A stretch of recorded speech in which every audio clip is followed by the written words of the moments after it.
Welcome to Journey Through the Gate, your paranormal portal podcast, as we delve into the many questions and wonders brought on by the supernatural experience. What's on the other side of the gate? Let's find out together.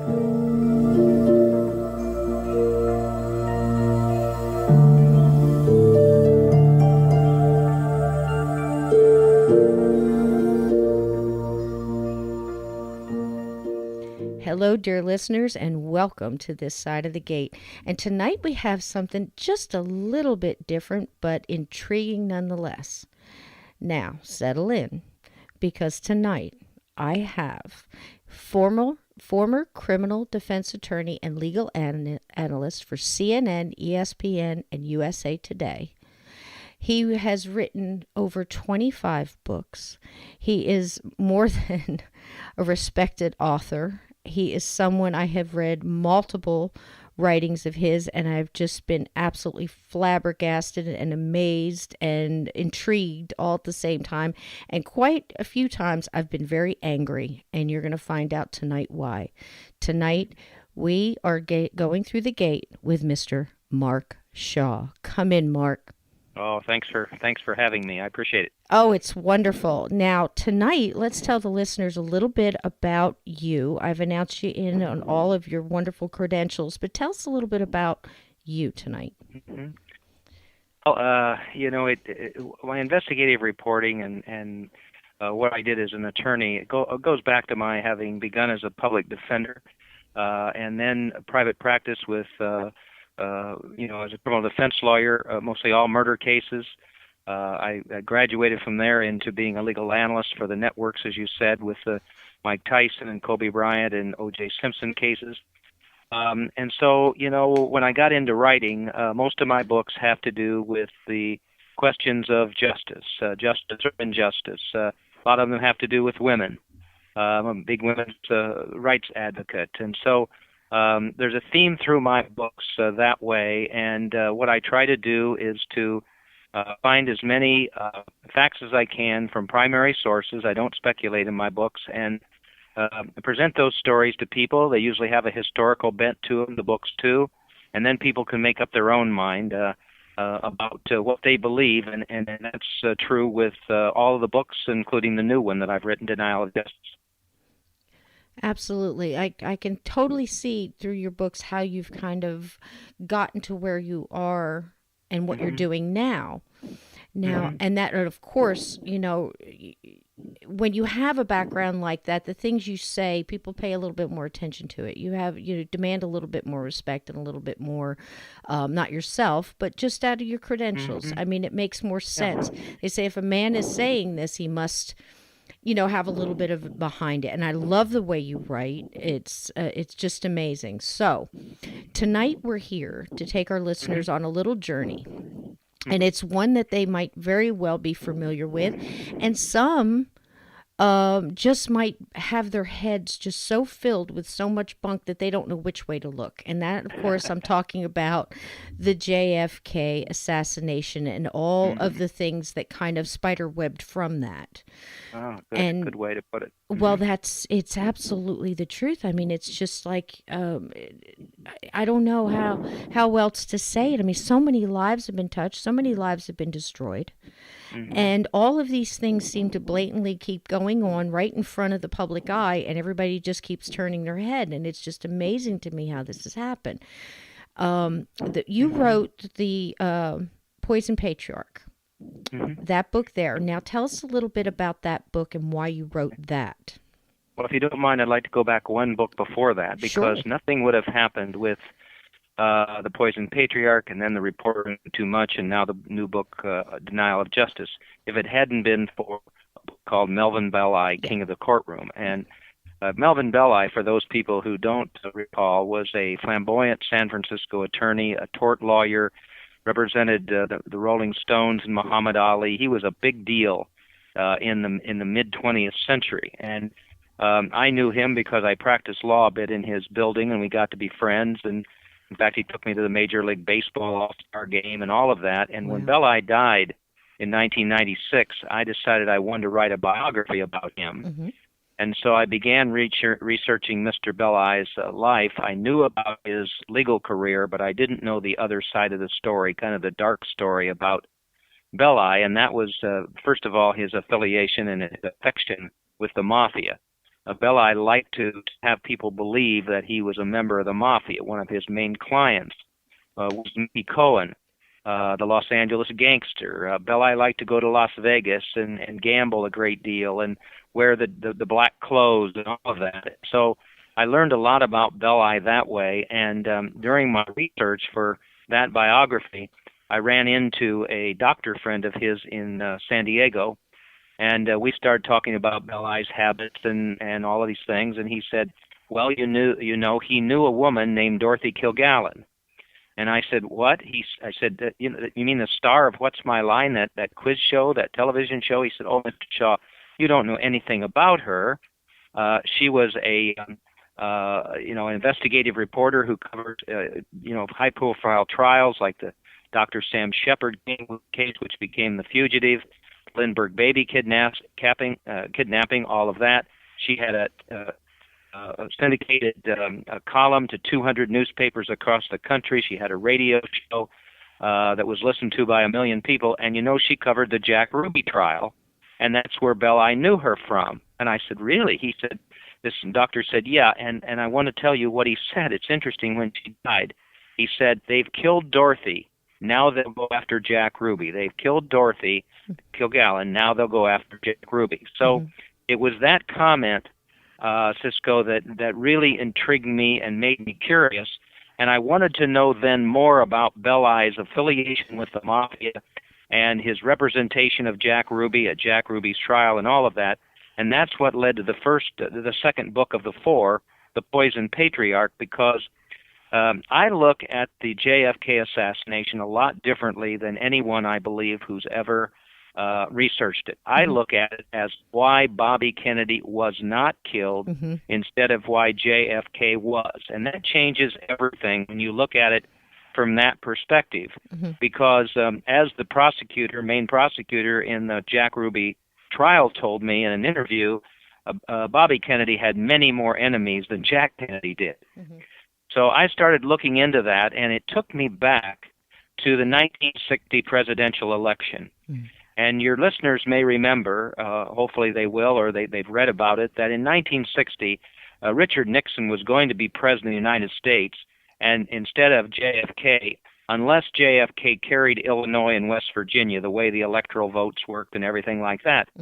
And so Joe Kennedy, the patriarch of the family, realized that, and he used some of his contacts through Frank Sinatra to solicit help from various underworld characters, Sam Giancana, Santo Trafficante, and Carlos Marcello, some of those, and he was able to get them to help win those two states, especially Illinois, where Mayor Daley was king, and Giancana set all that up for more votes and phantom votes and all of that.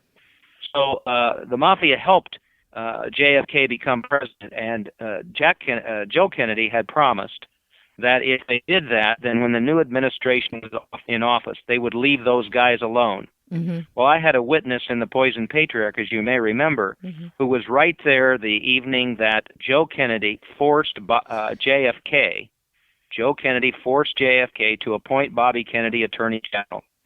And Bobby predictably then went after those guys, especially Giancana and Marcello in New Orleans and all of them. He basically, Joe had double-crossed the Mafia. Well, we can't do that.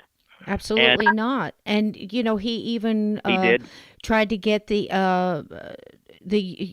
them to get the unions and all that stuff. And when you make a promise like that, there was a handshake, there was an understanding, and they did what they said they were going to do, and he absolutely double-crossed them. And Bobby was like a dog with a bone. Oh, absolutely. He didn't even wait. I want to tell you just a quick story because I think you would be interested in it. Sure. When I was a correspondent for Good Morning America, I was asked to interview a lawyer for a Philadelphia Don, a really big mafia guy in Philadelphia. Can't think of his name right now, but anyway, I went over to. They sent me to Philadelphia, and I sat down with this guy, and I interviewed him, Cisco, and the lawyer gave us material that we just couldn't believe he'd said. The mafia, anybody associated, they're supposed to keep their mouth shut. Well, Right. they took the tapes back to New York City, and the host on GMA played that the next day, and it was just a huge hit because people couldn't believe what this lawyer had said. So the producer said to me, "Mark, can you talk to him again and see what else he'll tell us?" And I said, "Well, sure." So I called the guy's office in Philadelphia, because they were interested in the mafia getting into Atlantic City. That's what it was all about. And so I called this guy's office, and his secretary apparently answered, and I said, "Well, is Mr. Blank, whatever his name was, there? I'd like to talk to him. This is Mark Shaw from Good Morning America." And it was a big silence, and then I could tell that she was crying. And she came back on the phone, and she said, "Mr. Shaw, I guess you don't know. He was in his car this morning, and it was blown up." Yep. And that's what they do. You keep your mouth shut. It's an That's right. honor. And when Bobby Kennedy then deported Carlos Marcello to Guatemala, and then Marcello got back in, and he tried to deport him again and charged with racketeering. You can't mess around with those guys. And so Marcello, as I said in The Poison Patriarch, based on Joe Kennedy's actions, he ended up, if he wanted to kill Bobby, if you kill Bobby, then JFK comes after you with everything the government has. But if you kill JFK, Bobby Kennedy is powerless. Can do nothing. And that's exactly what happened. Can do nothing. Yeah. And now you said it very quickly, and I'm, don't get me wrong. I don't have any affection for, somebody who's going to be a criminal and, be the way they are. Don't get me wrong on that. But I can tell you this, that if you're in that, that's the main thing. You keep your word, you keep your mouth shut, and you do what you're told. You got to watch your back because your best friend might put you out. But, and that's just the way it is. It's a terrible life. I can't imagine. But when they shook hands with you and you made a deal with them, as he did, obviously they did with Joe. And Joe was no, I don't know if people realize this, what a real scourge he was. I mean, this guy, you want to talk about some dirty dealings and some nasty things. Pardon my language, he'd screw over anybody quick, know, and that's just the way he was. And, what, I don't know what Bobby had for Marcello before. I don't know what got him so dug into that, but when he was deported, explain that a little bit, because they don't realize what you mean by that. Yeah, it goes back to the McClellan Committee, which was a racketeering committee that looked into the mafia, and Bobby Kennedy was the counsel for that. Jack Kennedy was on that committee too, but it was Bobby who did the questioning, and he made fun of Giancana, Marcello. They all took the Fifth Amendment. He made fun of them and everything, and so those guys didn't forget that. Right. And then Joe Kennedy, goes ahead and appoints, has JFK appoint Bobby Attorney General. Then they go after Marcello again, and Marcello will come all the way around into the Reporter Who Knew Too Much and the Denial of Justice. But you have to understand, who was it? Nick Pileggi, who wrote Wise Guy, which became the movie and all of that. He told me, Sicilians like Marcello and those Italians coming from dangerous rootings in Italy, they're all about revenge. Yeah. And boy, you cross those people, and you better realize they are going to retaliate. Absolutely. And they're in the Poison Patriarch. You may remember that when Joe Kennedy learned that JFK had been murdered, he swept a newspaper across the bed. He was incapacitated at the time with his stroke, but he knew exactly what happened. Sure. And he knew that he was responsible. His actions and Bobby's were responsible for JFK's death. And there have been many people who have now said that, Bobby Kennedy knew that it was, Carlos Marcello who masterminded JFK's assassination. Just recently, it was Bobby Kennedy's son who said that in a publicized press conference. So, there's no question that it all comes around. And when you do something that is offensive to dangerous people like that, it's going to come right back at you, as you said. Absolutely. And I think in some cases we're starting to realize that I honestly I could sit back and I know it sounds silly, but I just don't know how his wife put up with it. You know, I mean she knew. And I mean didn't even have his own daughter. Wasn't she he sent her away and she wound up being lobotomized or something because she didn't fit in and she was too joyous. I mean, the stuff he would do is amazing. So the fact that he would go against um, Hmm. you know, a pledge or an agreement or whatever you want to say with the mob, he didn't think anything of it. He looked at it like he needed them. He was done with them. Boom. And he got, I'm telling Well, you, I'm glad you've talked about Joe because it all goes back to it him, and does. people may not realize, and you may remember from the Poison Patriarch that I said Joe Kennedy wanted to be president, Sure he did. and he had the power and he had the money, but he made a mistake. He was ambassador to Great Britain, and he was affectionate toward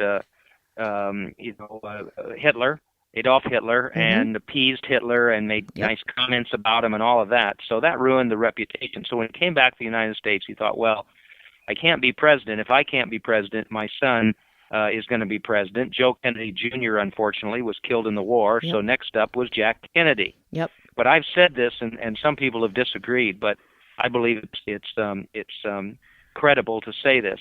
Joe Kennedy envisioned a dynasty. Yes. JFK as president for 8 years, Bobby Kennedy president for 8 years, Edward Kennedy then president for 8 years, and on and on and on. He believed that could happen. He Mm-hmm. had the money, he had the power, and if he had probably not tried to play the big shot and show those mafioso that he was a bigger chief than they were, and appointed Bobby Attorney General, some of that may have happened. I think Jack Kennedy would have gotten reelected and probably would have spent 8 years in the White House if Bobby would have behaved himself.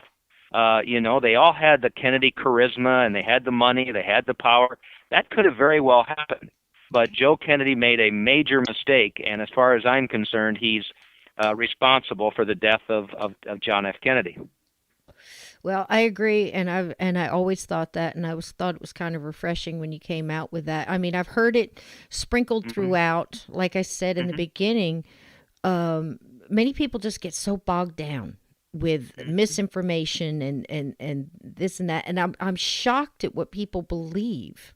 You know, when they see it now. If you look at the news now, somebody will put up a picture of somebody and say man accused of such and such. Well, you can't unring that bell once they've said it, you know, and you find somebody talking about a week ago, the man could have already been found out not guilty, but they're still going to Sure, remember that. And sure. things really haven't changed. And back in the time when you look in the 60s, you know how it was, things were they were absolutely different. You Hmm. know, people looked up like many of these cases throughout, say, witnesses of the shooting. Hmm. You'll hear, well, a man came up, said he was with the FBI, and he wanted my camera, and I did my duty, and I gave it to him. I'm gonna Sure, sure. do what I have to do. I mean, it was just things were just different when they said it on the TV. That was it. It would nobody even questioned it. You know. Yeah, we were talking about Walter Cronkite the other day. Yes. Somebody asked me, people have said to me, we can talk about Dorothy Kilgallen in a minute here, but people have said, well, we wish we had reporters like Dorothy Kilgallen, or we had Mhm. anchors like Walter Cronkite or David Mhm. Brinkley or some of those people, because today we don't have those credible individuals where you can just hear what they're going to say and give you the facts, and there's no politics involved Right. in the answer what Mhm. they're telling us. And so unfortunately we've lost that. Mhm. And it's been interesting to me, and we can talk about this just a little bit later, but you just mentioned that all this kind of goes by people a bit Mhm. these days. And as you know, in the new book, I've exposed what I believe are the most important JFK assassination documents in history, Yes. and we'll talk about exactly what they are. But there's been no uproar. There's been no Uh huh. big headline of my goodness sakes, this material proves that there was a plot to kill the president. There doesn't seem to be the shock. Mhm. Now, individuals have told me that they're shocked by it, and others. But getting the media to Mhm. pay attention to things like this that are so important historically Mhm. is very difficult for whatever reason, and that's a shame because we have to pay attention Hmm. anytime there's government corruption, and obviously what there was with the JFK assassination. Hmm. Widespread, by the Mm-hmm. way. And people say that all the time to poo-poo it. I was just listening to the, and I know we're jumping around and I apologize, but as we come on these things, I love to Mm-hmm. let the listeners know. I was listening to Mark Sinclair, for probably the fifth time, listening to his videos because I think they need to be heard. And we'll explain who he is in a moment. But he was listening to Pataki talking about, I forget the book that was written earlier, what, 20 some years ago, about it. And he said, well, in order to believe this, I would have had to believe that the entire, New York police department was corrupt, Oh and, yes. this was all corrupt and everything else. And I'm like, well, hold on a minute. You know, why is that so hard to believe? I mean, you don't have to have the whole department. All you have to do is have 5 or 6 in the near circle, Right. and Right. those right there. If they don't want to go along with it, they're going to go along with it because they don't want to be the one that says they're not, because it's going to happen to them too. So they have to go along with it. They're stuck. You Mm-hmm. know, Yeah. and Good these point. the times that this happened, it was so much easier for Mm-hmm. them to get away with this, just cover it up and push it down and leave it. This is what happened. Keep your mouth shut, Yeah. and move on. And when you have things compartmentalized like that, the left hand doesn't know what the right hand's doing. You do what you're told. Mm-hmm. That's plain and Exactly. simple. Good point. Good point. Yeah. you know and I think it doesn't have to be, everything is corrupt and everything. It just has to be the inner circle, and the rest of them go along because they don't know what else to do, or they don't know any different. They Mm-hmm. know what they've been told. So it's not that hard to understand something like this can happen. Mm-hmm. You look at the whole JFK shooting, that whole thing. I mean, come on now. How ignorant do you have to be to look at and go, wait a minute, where was the Dallas Police Department? They were asked to stand down. Well, that's not unusual, is it? You have the president coming through downtown, and all the police they're going in there to find out what their positions are going to be, and they're told by their boss, the sheriff there, no, you are to stand down. We are no part of this. Just Yeah. go Well, about your wait regular till we get business. to the new book, Denial of Justice, and I'll give you Crazy. some information that's never been published before about Jesse Curry, the Dallas Police Department police chief, and what he did right after It's JFK died. So we can talk about that in a little bit if you'd like. Absolutely. But see, that's the thing though. People don't realize it. They close it down because they just don't want to think about it. It's over, it's done. Mm-hmm. What does it have to do with me? And I think that's what happens, Mark. We look at it and go, it was 50 years ago. What difference does it make? Well, it makes a lot of difference because, Mm-hmm. quite honestly, and I've told this to, I got to speak to Jim Mars, which is the first person I ever heard Dorothy Kilgallen's name from. Mm-hmm. And, he felt nothing but affection for her. And he absolutely believed what you believe. And, we've lost him this year. But he sat on the show one time and he says, why am I doing this? Nobody's listening. And I had to call in and talk to him. I said, we're listening. I'm Mm-hmm. teaching my sons, and they're listening. So it's not in vain, because I honestly believe, Mark, that day our nation hit our knees and we never really got up completely again. Not to Yeah. say, Well, that's such a good comment. If I may, I think that when people say it was 50 years ago, 55 years ago last week, and all of that, and that's too long ago and everything. But what happens is when there's a cover-up, an obstruction of justice, whatever you want to call it, regarding the death of a president of the United States, history then repeats itself as mm-hmm, you keep moving on along, and you can catch up with Nixon and the all the crazy stuff that went on in the White House and the Pentagon Papers, and then mm-hmm, you can see all the crazy stuff with Snowden, and you can see corruption even in the Clinton administration, and now we have this going on with the new administration. it's All of these always, things repeat themselves, and if mm-hmm, you're not careful and you don't pay attention, and those people who are responsible are not held accountable, mm-hmm, then it continues on. So it does what happened 55 years ago does affect yes, today the outlook that there is about. Wait a minute, we've got to hold people accountable mm-hmm, for their wrongs, and if we don't, then it will continue to to play itself out because you're not learning from history at all. Absolutely true. But it just continues on. And Mm-hmm. this is an extreme example, but it happened this week, and it's a completely different venue. But a San Francisco 49ers player was arrested again for domestic violence. It's the third time. They finally dropped him from the team. They gave him every chance. He was arrested in Florida for slapping a woman, throwing her smartphone on the floor, doing all that. The same woman he assaulted out here. And what happened the next day, yesterday, the Washington Redskins picked him up as a player. Mm. Well, then that just sends a message out there that domestic violence isn't that important. Yeah. Or government corruption isn't that important if we Right. let it go by, and all of that. We're not learning from history, and it's costing us in the ways society behaves itself these days. And for Pete's sakes, I mean, how long ago did George Santayana say, if we do not learn from history, we are destined to repeat it? There you go. Exactly. We are destined to repeat it, and it's repeating itself. And I'll tell you something. The word journalism, the word journalist, I mean, it's thrown around a lot, but it rarely hits home. Mm-hmm. It's like the word hero. You hear it all the time, and it just doesn't mean what it used to mean. And there was a young lady who pulled herself up by her bootstraps, decided in a time where women were supposed to be home, cleaning and raising the kids and cooking dinner and doing it all with makeup and full dress and jewelry and high heels. And by God, you better do it, and that's what you were meant to do. And this woman chose a different path. It's a good segue into and Dorothy. she followed, as she was wonderful. She really was. I've got goosebumps just thinking about it. I really do. She broke the glass ceiling when we didn't even know what the glass ceiling was. And she was a journalist. And ladies and gentlemen, what a journalist does is they find out the facts. They investigate. There's a word. They investigate the facts.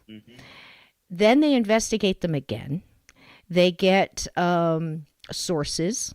And there used to be a thing when I was young, and it was told a journalist would almost go to jail before they would give up their sources. It was known as a code of honor, and this woman had it all. She had it in spades, and she, I think she didn't complete college, but she decided her father. Tell us a little bit about her father. He was a writer for where? Right. Well, who we're talking about is Dorothy Kilgallen. That's her. And she was most famous for being on the quiz show What's My Line? It was a panelist show on CBS every Sunday night at 10:30, live show.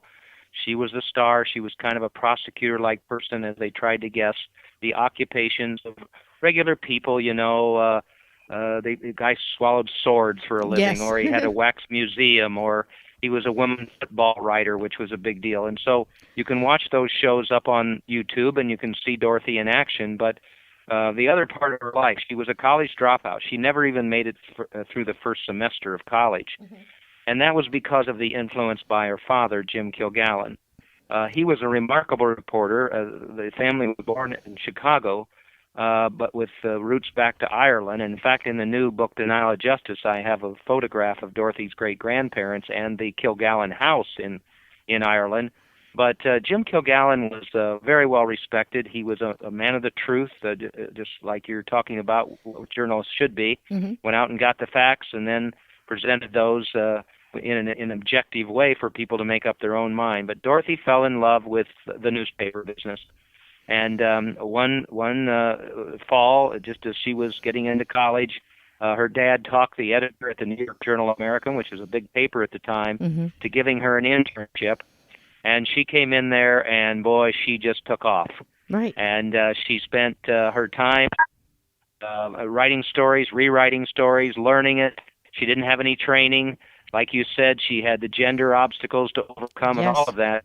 And, Dorothy became a true media icon. Two of my favorite photographs of Dorothy that were in the, one was in the Reporter Who Knew Too Much, and the next one is in the Denial of Justice book that just came out. in the reporter of it who knew too much, you show the celebrity status, and you saw this picture on the DorothyKilgallenStory.org. She's standing in the middle of the courtroom at the Dr. Sam Shepard case, which became the Fugitive movie, and all the other reporters are surrounding her. Mm-hmm. They're watching her. They're listening to her.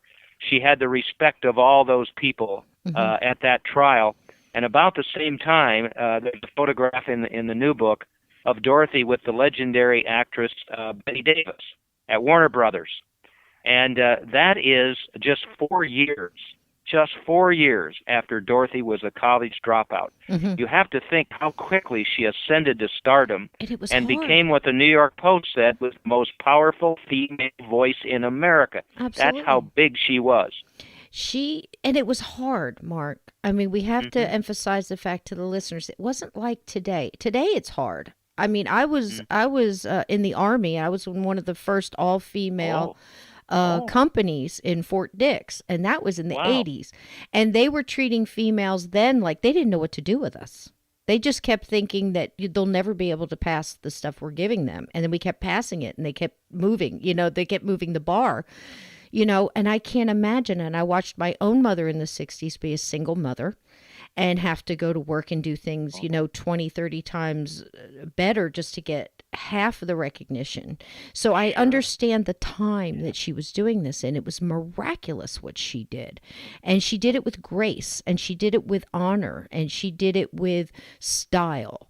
And, you can say that she was a panelist on What's My Line, and, other ones were there, but boy, you can watch her do it. The way she asked her questions. I mean, some of these people she'd get in 5 questions. And I mean, the most obscure occupations.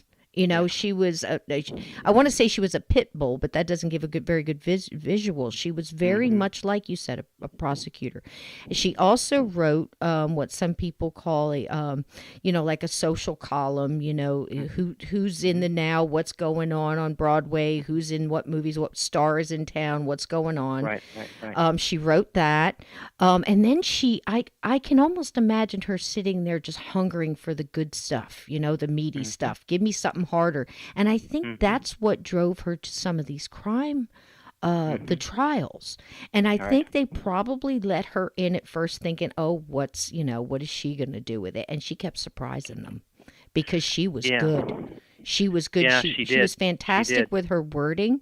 Like you call her, she was a wordsmith. I mean, I'm just going to mention that, she was articulate. She was smart, and she wasn't afraid to be a heavy hitter. Yeah. The way she tore apart who was it, the wife of the visiting Russian, she tore her Khrushchev's wife. Yeah, but who bad else? Dresser. She was a bad dresser. Yeah, and but she did it very articulately, and she did it in a way. I think at the time she probably thought she was going to lose her job because it stirred up quite a mess. But she just kept going, So when she went into cases like the Sam Shepard case, or stuck up for Lenny Bruce, and Lenny Bruce, yep, and because he was in there for profanity and some other stuff, and she stuck up for these people. She did amazing things. Tell them what she did in the Sam Shepard case. I found that amazing with the judge.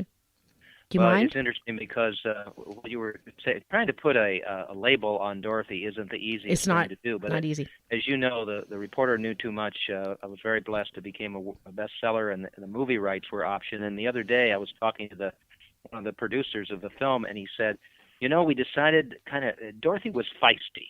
Yes, she was. She was feisty. And I said, well, that's a good word for her. I'm not sure that encapsulates everything about her, but she was feisty, and she was very persistent, and she would, Bennett Cerf, who was a panelist on What's My Line, said after she died that Dorothy, when she went after a story, I mean, there was no backing down. She just kept after it. And with the Dr. Sam Shepard case, Dorothy, and we'll find out with the JFK assassination, everybody was going one direction, Oswald alone, and Dorothy was going the other direction. Well, the same thing in this Dr. Sam Shepard case. People may remember, because it was the one-armed man part of the Fugitive movie that was made, David Jansen first and then Harrison Ford. And, that was a huge trial at the time. in Ohio, and Dorothy attended, and she listened to all the evidence. And later many people said she was more of a trial lawyer than trial lawyers were at the time. But she analyzed the evidence and listened to it and decided, hey, after Shepard was convicted, that that made no sense. And she really, a strong column, shock, and she was shocked and all of that. And then later on, to show the power that she had, she was instrumental. She actually saved Dr. Sam Shepard's life because he was convicted and sentenced to death. And it was about a year after, when the judge in the trial died, Dorothy thought she could, share the information she had learned when she met that judge at the trial. And she went to F. Lee Bailey, who was Shepard's appellate counsel, and told him that when she got to the trial, the judge asked to meet with her because of her celebrity status. And then he said, "Why are you here?" And she said, "Well, it's a big murder trial. It's very juicy and all that." And he said, "Well, Shepard's guilty, guilty as hell. I don't know why you're here." And so she gave that information to F. Lee Bailey. They put it in the appeal. And he says, and I practiced law with Mr. Bailey for a while, he will say for sure that Dorothy Kilgallen's, her presence and her reputation and all of that saved Dr. Sam Shepard's life.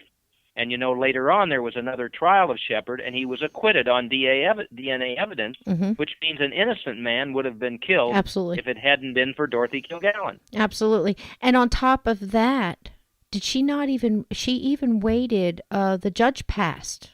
Did he That's not? Right. And that's a woman of integrity, yes. This is what I'm saying. So she figured, I'm guessing, speculating here, that once he passed, she said, okay, well, no harm done. I've got to take my information and go try to save Sam Shepard on this, because, she wasn't going to tell even something like that was told to her in confidence. And, in just a little time that we've talked, I can tell you're that kind of person as well. I think you have the kind of integrity that Dorothy has had, because, and we're going to find out later when when we deal with the JFK assassination, that once again she showed that she was not about to reveal any sources she had for information at all.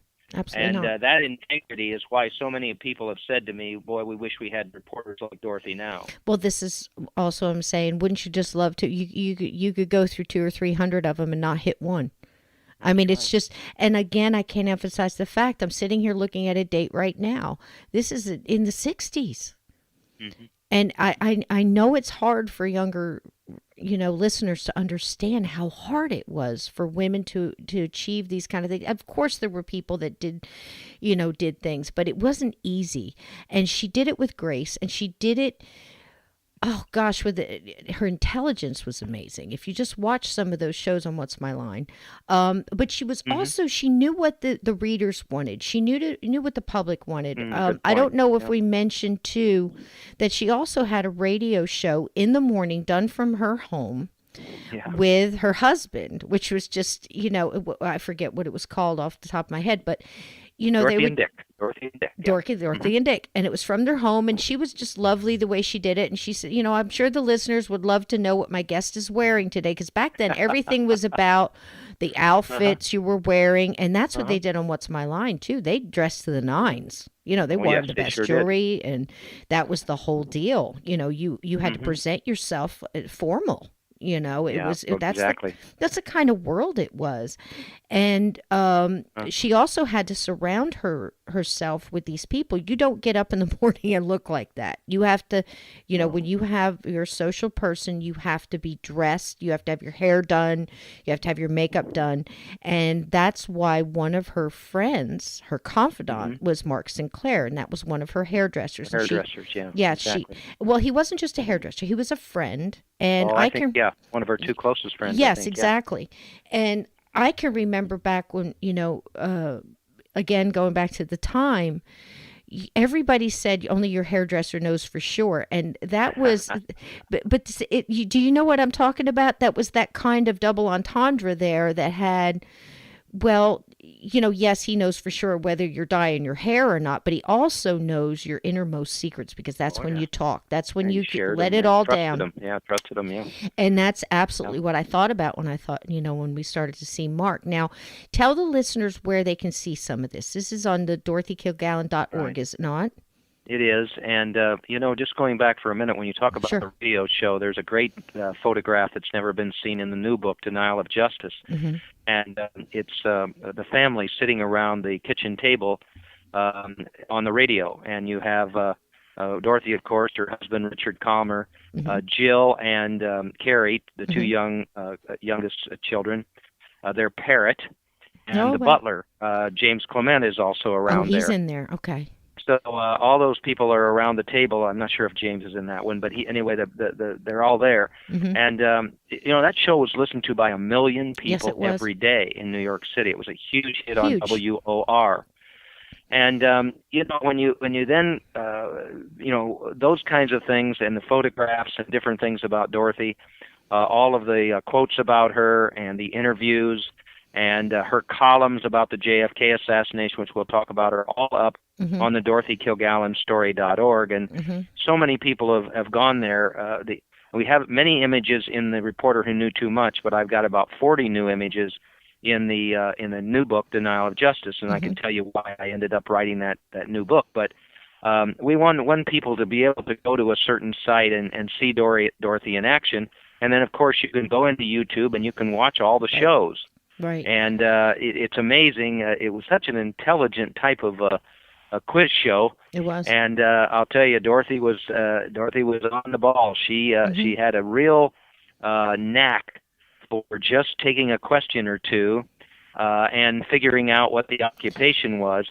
And that's the same sort of acumen she used in the courtroom. Because watching that, not to cut you off, Mark, but I think it's important. People watching that can actually see a lot of her personality. You can watch her body language and see when she's got it, and she'll ask a question, but she already knows it. She's just confirming what she already knows. You can kind of see it in her. And even the other panelists that were with her, and because there was guest panelists too, they weren't always the same.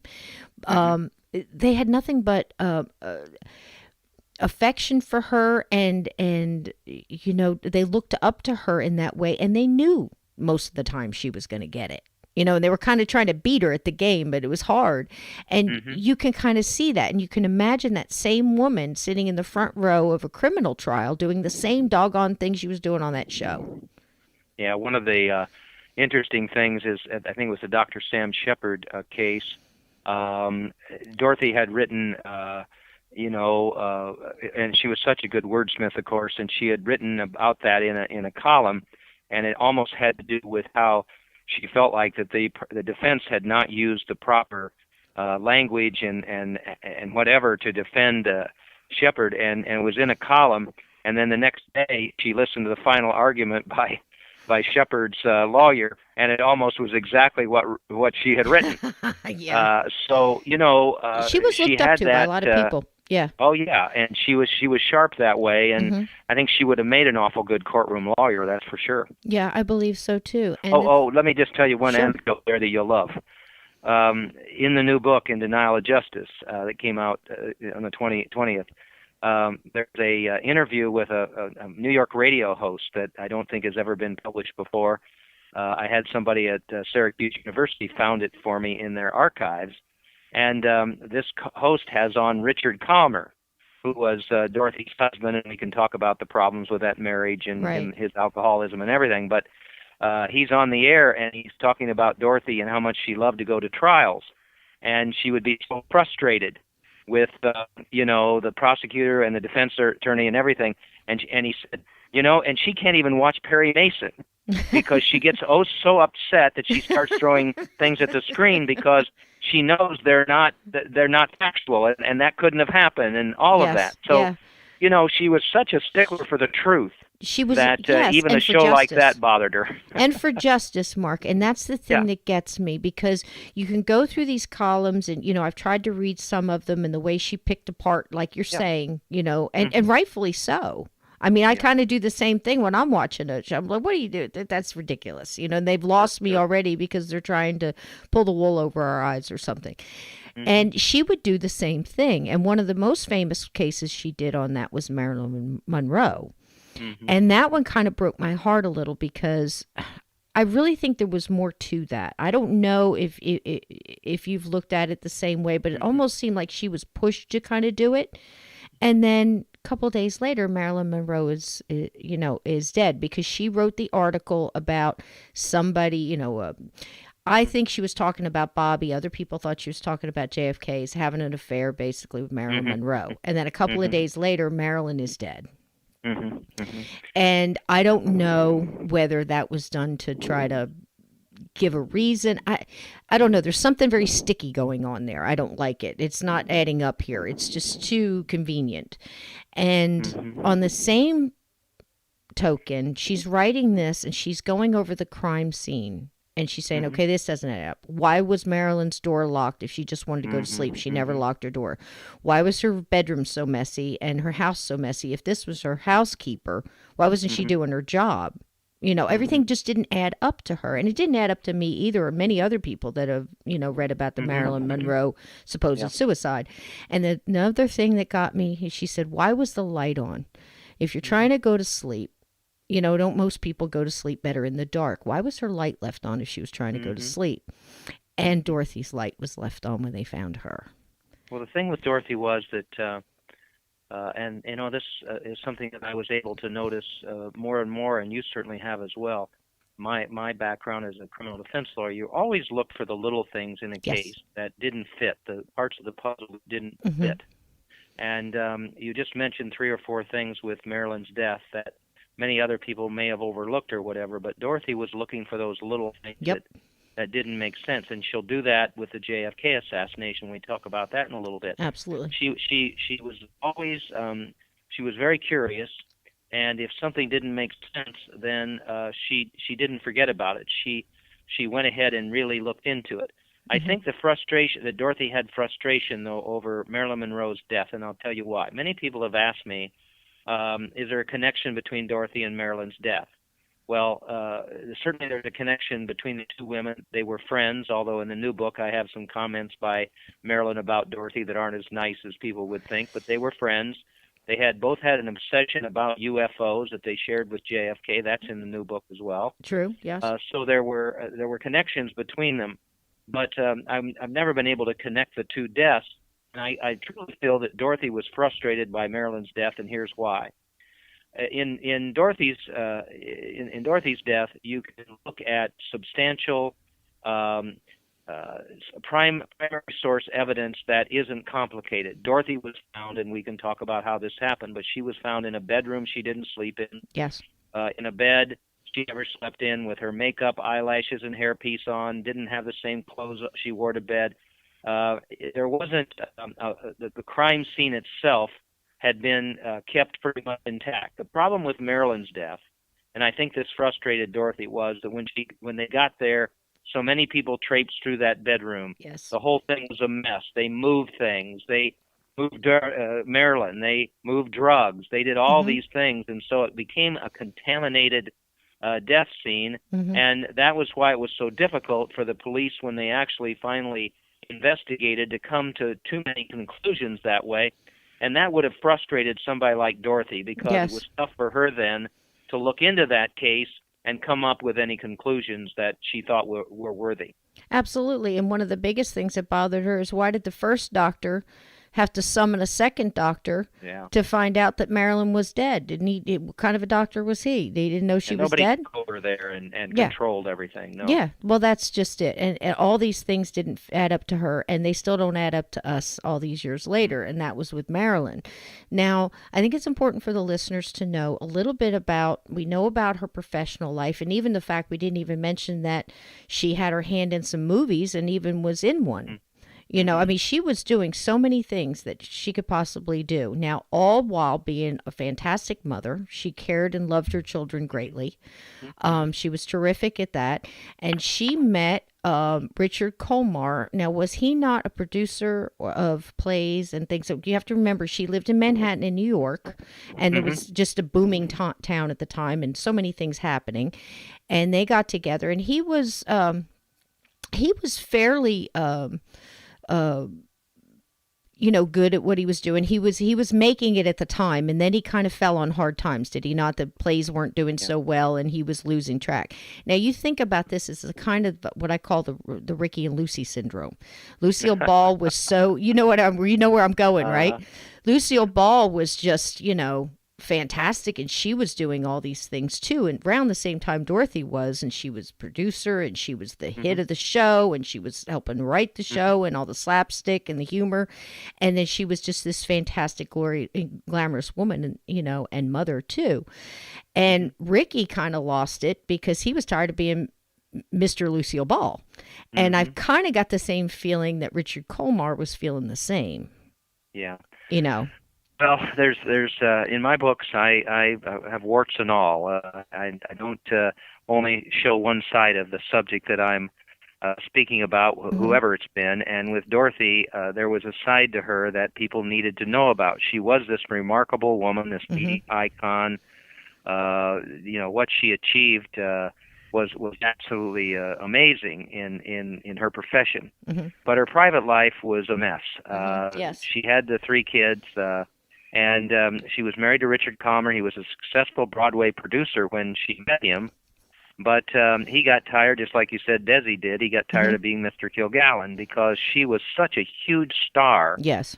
That he didn't feel comfortable in that role, and it led to a lot of disagreements, one of which was how to bring up the children and things like that. But more than that, Richard finally had some losing shows on Broadway. He tried a couple of restaurants. We deal with that in Denial of Justice, especially. Yeah, and they failed. And they failed, and he really lost it. And all at once, of course, Dorothy's the only moneymaker in the family, and that can cause a problem too. And so he was discouraged, and unfortunately, he took that out by hitting the bottle and became an alcoholic, pretty much, running around with women after women after women, and men too. Men too, yeah. And so they were estranged, and Dorothy's lonely, and the first person that she ended up with was a singer that people may remember, Johnny Ray. The Little White Cloud That Cried was supposed to be a homosexual, but obviously he was a bisexual because they had a torrid love affair. Yes, they did. And I think he really loved her. Oh, no question about it. He really did. Do. He was much younger than she was, but they had a torrid love affair, and I wrestled with how much of that to put in The Reporter Who Knew Too Much, and even in the new book, because those are personal things, but people will learn that this was the first of the 2 affairs that she had, and we'll talk about Ron Pataki later. But with Johnny Ray, I was able to prove through Mark Sinclair, his videotaped interview at the DorothyKilgallenStory.org, and then in the new book by Dorothy's butler's daughter, that there is no question that Carrie, the youngest son of Dorothy, the birth father was not her husband Richard, but Johnny Ray. And I honestly, just to interject here really quick, I honestly believe that they had that kind of relationship with, like you could just imagine the talk. Okay, look, Richard, you've got you're running around. I've got mine. She probably wasn't even thinking that. It was just, we've got to keep up appearances. We have this big 5-story mansion that they lived in. Okay, they've got to keep up appearances. Everything is very social. They still have the show. We have to appear. And this is what everybody did back in that time. You just appear for the public one way, and we'll keep our stuff behind closed doors. And even though they were both seeing other people, and again, I don't think she saw as many as he did. I think he was just running through them like water. I think she was just very work driven and really kept up her appearances a little bit more. Only 2 affairs, I think. 2 affairs, but still, she was public with it. I mean, she pranced around Broadway with Johnny Ray and made out with him at some of the restaurants. Oh, and things yeah, like they had that. something and going on. Richard is doing that as well with some of the women that were in his Broadway shows. And still, you get back on that show and the next morning and act like everything is just fine, and that's just the way things were back then. That was unfortunate. I do agree that the son was probably probably his, because even, people saw similarities in their faces and stuff like that. Oh, But yeah, no question but the about it. only reason that that's really important at this point is the fact that Dorothy felt very beholden to Richard. And many times throughout the books and the interviews, you'll hear that Dorothy would never leave Richard Hmm. because he was so very kind to her, and they must have had just some kind of honor pact, and this is the way it was. She would never leave him, she would never divorce him. She was very and correct me if I'm wrong here, but I'm just trying to throw in some stuff that's important for later, that she was very worried about how Carrie would be brought up and everything else. So we're going to tell you right now, folks, suicide was out of the question. This was not the kind of woman that would commit suicide. There was no reason for her to do it. So please don't believe that blather that, she would have had committed No. suicide, because she would have never left that child.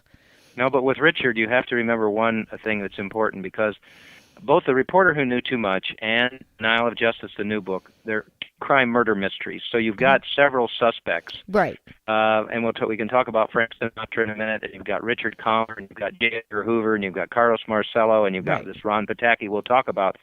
But Richard showed his propensity for violence. Maybe you remember that at one point he caught Dorothy and Johnny Ray at the townhouse. I guess you would call it back in that day making out or whatever. And Richard just went berserk and threatened to kill Johnny Ray if they didn't stop it.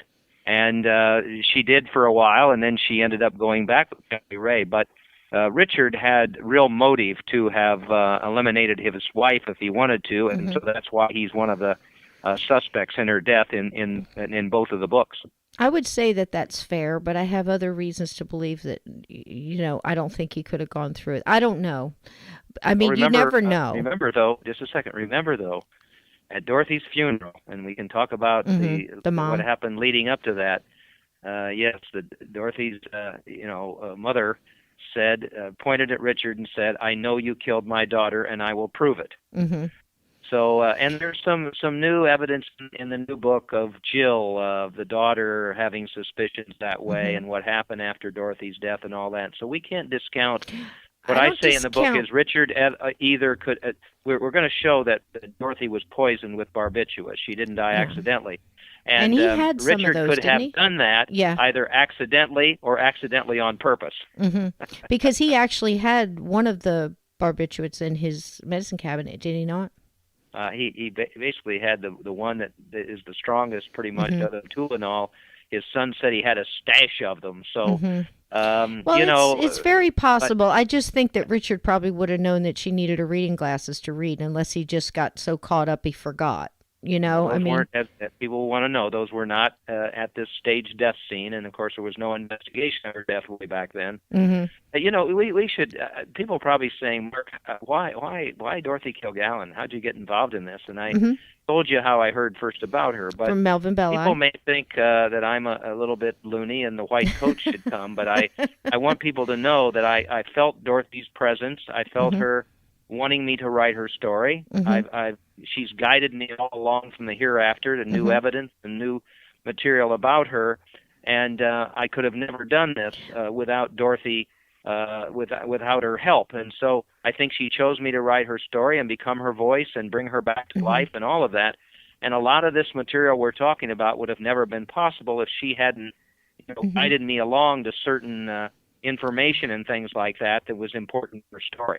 Well, first of all, my listeners aren't going to think that's crazy. They're going to think it's wonderful, because we just believe in that way. There's absolutely that.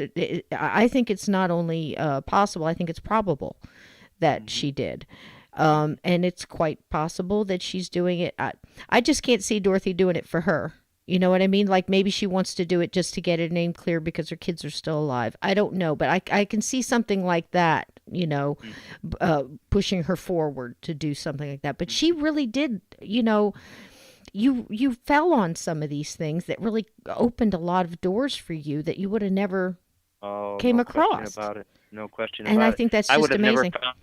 I would have never found that Mark Sinclair it's amazing. Videotaped interview, or the one with Charles Simpson, the other hairdresser, or the woman on What's My Line that was on the last show, or Joe Tonahill, co-counsel for Jack Ruby. All those videos are up at the DorothyKilgallenStory.org. I would have never found them if Dorothy hadn't guided me to some people that knew about those videos. There would have been no books about her. Yeah, and it's just amazing. And it's not the first time I've heard of something like this. So on this show, at the very least, Mark, you can just be honest about that, because I absolutely believe Dorothy sees it. I think she's just proud of you and proud of everybody that's helped you along the way.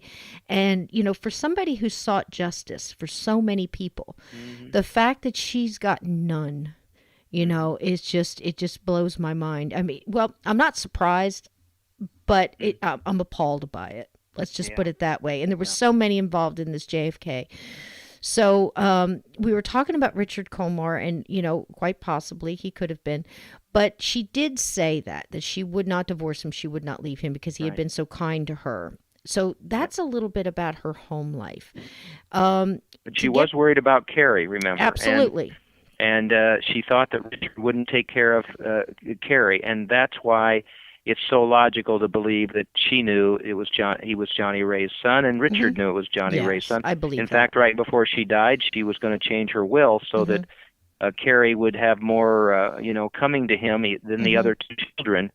So, that's really complicated, and we're going to find out when we talk about a little bit more about the new book and the JFK assassination, really what happened to her right before she died. Right. But you may not know that Dorothy was more scared in her life by nothing else than the fact that just before she died, Carrie had gone to Central Park to play. Yes. And the next day, his photograph was in a newspaper, and that scared her because she knew somebody was following him. And even when Halloween came up a couple of days later, she sent him around in a limousine, for heaven's sake. So Carrie was very precious to her, and she loved him, maybe not more than the other two children, but she was going to protect him for sure. Well, that's how Dorothy would have been. Yeah. He was the youngest. Yeah, true. That's right. Yeah. And plus, too, the older ones, was Richard's actual children. So, of course, as a mom, you have to think as a mom. Of course, you're going to protect who you have to protect the most. And I can't imagine that, because that newspaper, there was nothing written under it, nothing else. It was just him.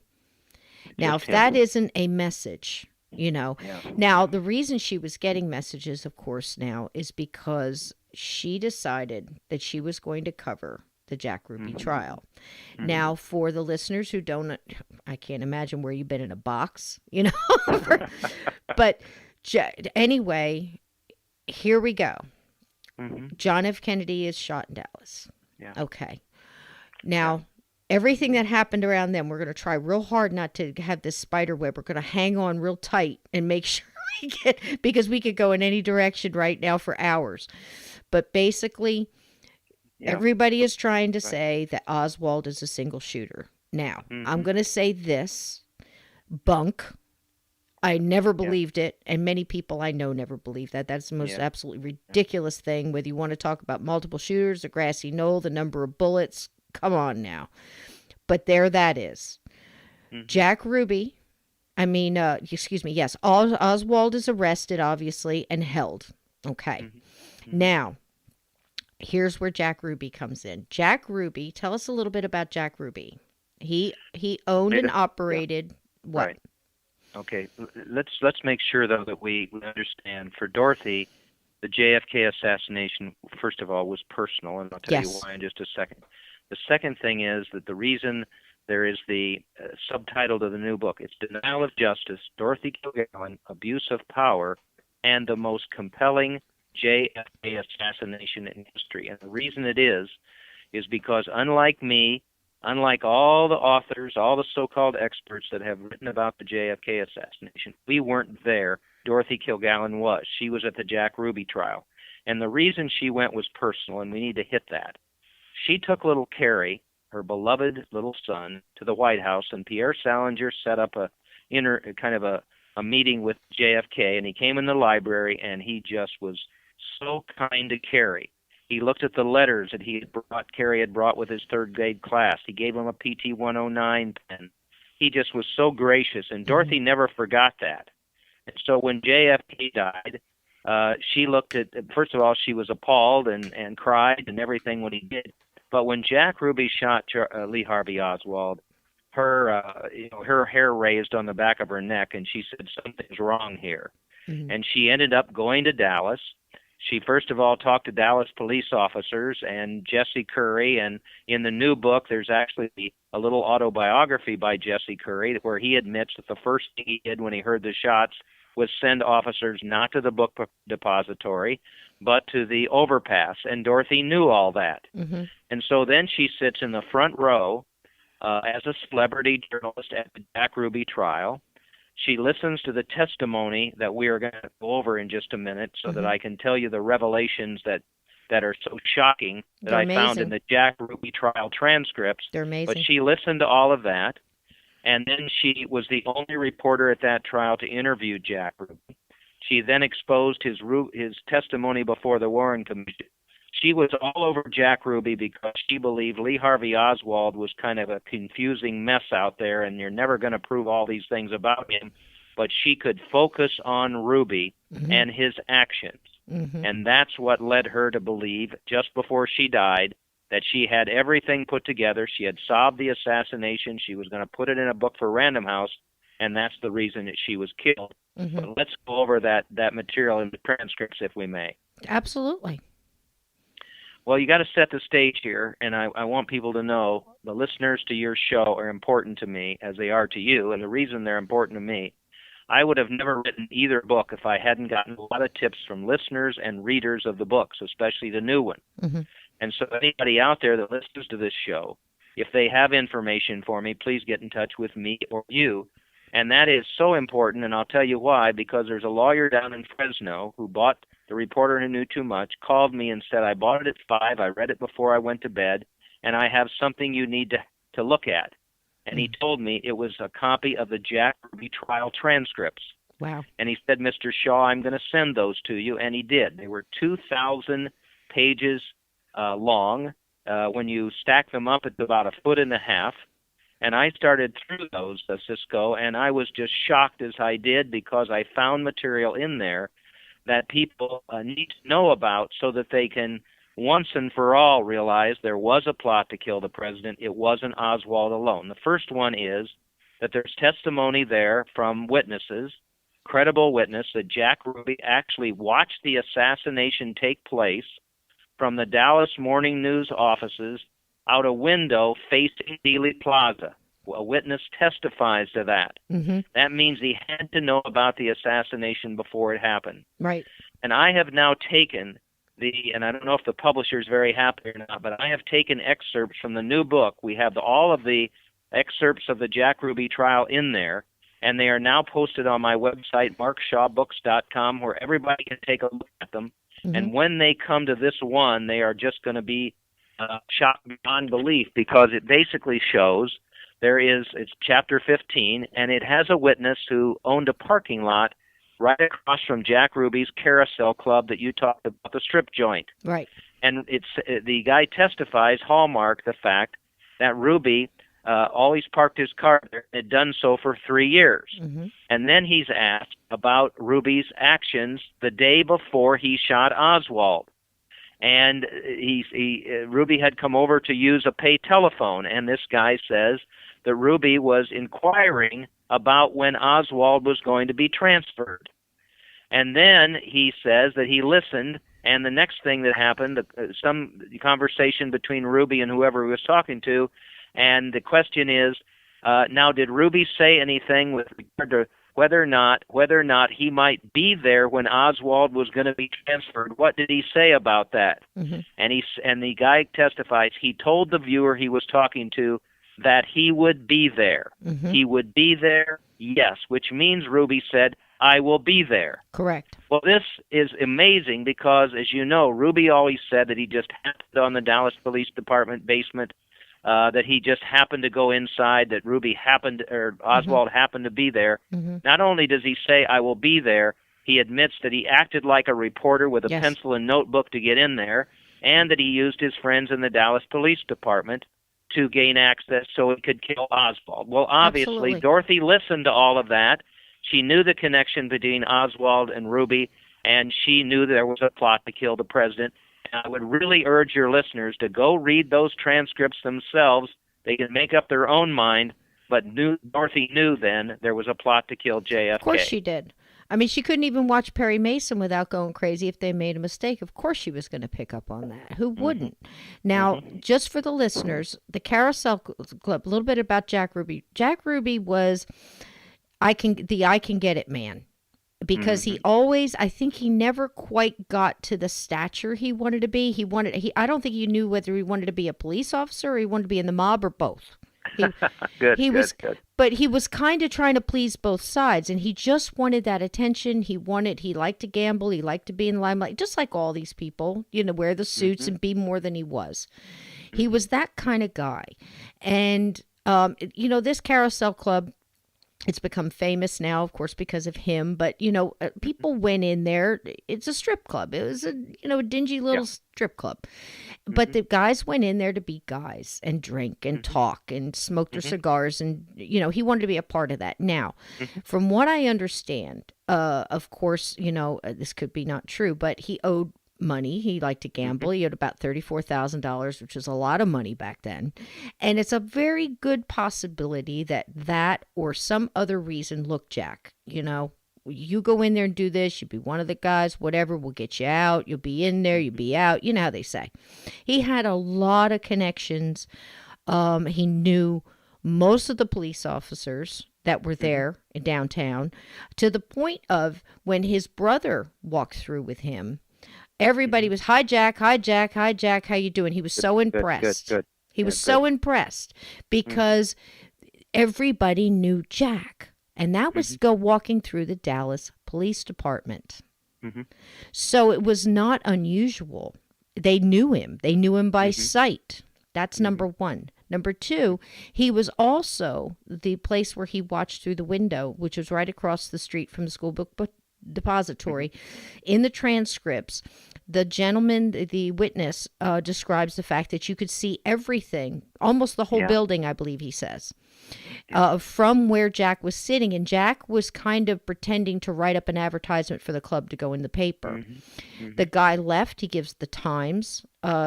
Kennedy was shot at, 12:35? Something like that. Yeah, he left the room, and Jack was sitting at that desk. When he came back, Jack was standing at the window watching the whole thing. So maybe he just got up to see the president. Maybe he put himself there because he knew what was going to happen, just happened to be in a room where you got the full view of everything. Jack Ruby knew. Yeah, he did. He did, and, it's the interesting thing about,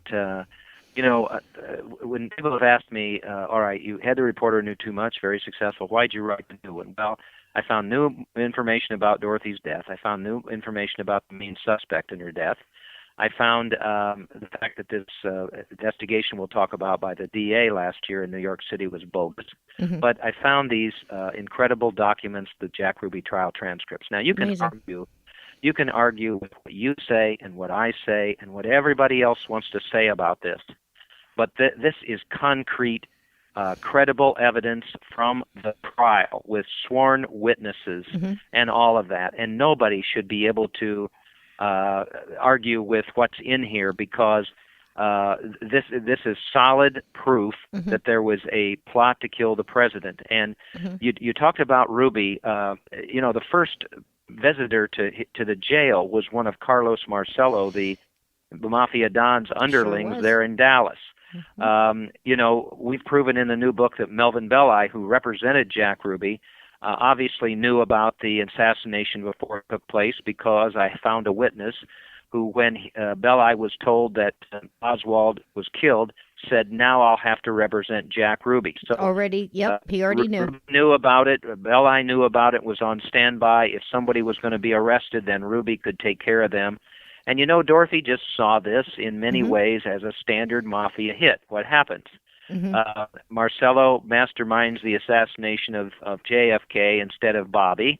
And then Oswald is a loose end because he's captured. So you bring in Ruby to silence Oswald. And then you bring in Melvin Belli as the lawyer who silences Ruby at trial and makes him look crazy. I mean, it was common sense for Dorothy. She knew what had happened. But I could never completely prove all that until these Jack Ruby trials transcripts have been exposed. And again, they're at the markshawbooks.com website. People can read them for themselves, and then they can make up their own I mind as to highly what happened. recommend they do. I mean, they're absolutely intriguing, and History. yeah, it's history, and most of the people that are witnesses are even, Dallas Police Department. The police officers here. Oh yeah. And the fact that he said to the man that overheard him on the phone. Now, I've seen some comments. I can't remember where, but they were about the book, and he said, "Okay, well, Mr. Shaw says this, and he's, Jack Ruby could have meant anything. We said, I'll be there. Well, hold on a minute. You're taking it out of context. You put that back into context, and anybody listening to that conversation would get the same result, because the man is describing how he's going to go in and he's going to make like a reporter, and with a pencil and pad, and that's how he's going to get in. And that's exactly how he did it, because isn't it in the transcripts as well, where the police officer was saying, what is he doing here? He's walking in with these two other reporters with the red badge. Now, people might not realize that when you were in press at that time, you see the old cartoons with the press hat with the tag on the hat that says press. Well, that's how you got into these. You got, now everybody wears the bands around their neck with the little card, but then it had to be real big, because if you had a press tag that allowed you to get into these things, and Oswald was being moved through a base, almost like a parking garage basement thing they were coming through. Right. Well, here comes Jack Ruby with a reporter on both sides that both had the red badge on them, and he's all hunched over. He repeated it. He was all hunched over. Yes, he was. He was hunched over, writing on a pad with a pencil, just like he said he would in that conversation. So there it is. That backs up what the other guy said that he overheard on the phone. Yes, it does. So they don't need to take that out of context. I'm sorry, I'm a bit. No, you're right. And the interesting thing, I'll tell you too, there are people out there who have given their life to the JFK assassination, trying to stop it. The bullet, where did it come from? Was the tree in the way so that the shot couldn't have come from it's so hard, the book depository? All the medical things about the state of JFK's head and the direction of the bullet and everything. I have complete respect for them, and they've worked very hard at it. As long as they just understand, though, that when you look at the whys involved with JFK assassination, you've got to use some common sense. And, well, it's all very true. And that's why these transcripts are so important, because it's just common sense to read them and realize what happened. Well, you think, too, and the people that worked very hard on those, I mean, I've been watching them for years, and they come through, and I'm going to quote Jim Mars now, garbage in, garbage out. Whatever you put in, you can have the computer come out with anything, but it's what you put in it, and that's common sense as well. And in honesty, Mark, a lot of the ones that have made sense in the past, it all seems to match up anyway. It's just, this is new information that should be put in, so the calculation comes out correct, because like we said in the beginning of this, it splinters all over the place. But when Jack Ruby got in there, I was watching a video too of Melvin Belli. Now, you know him better than I did. You worked with the man, same building. But I'm just going on micro expressions and body language. This man was like a cat, a Cheshire cat, in this video, and supposedly had just come out from speaking to Ruby. And he says, and I'm going to paraphrase here because I can't get it verbatim, but he basically said, well, what did you think, Mr. Belli, when you came out of the, well, he wasn't the man I expected to see. And, he starts talking about that, and he said he seemed very articulate, and he seemed very calm, and he seemed everything. And 2 seconds later, he says, well, it's already been put out that we're going to put him on an insanity plea. Well, that doesn't match up to me. Something was up there. Do you know where I'm going with that? That doesn't make any sense to me. He was just like reading from a script.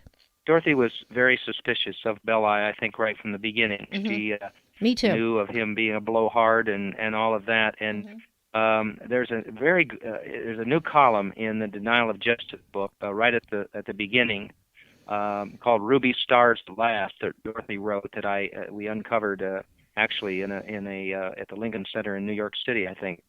a collection there of Dorothy's things, and it's interesting because it shows the first meeting, or not, and first, I'm sorry, the first view she really had of Jack Ruby from her front row seat at the trial. Mm-hmm. And she talks about his shining eyes and Mm-hmm. what he looked like and Mm-hmm. all this other kind of thing and how he was acting. And you really get a visual of what her perception was of Ruby. Mm-hmm. And there's Belli with him and all of that.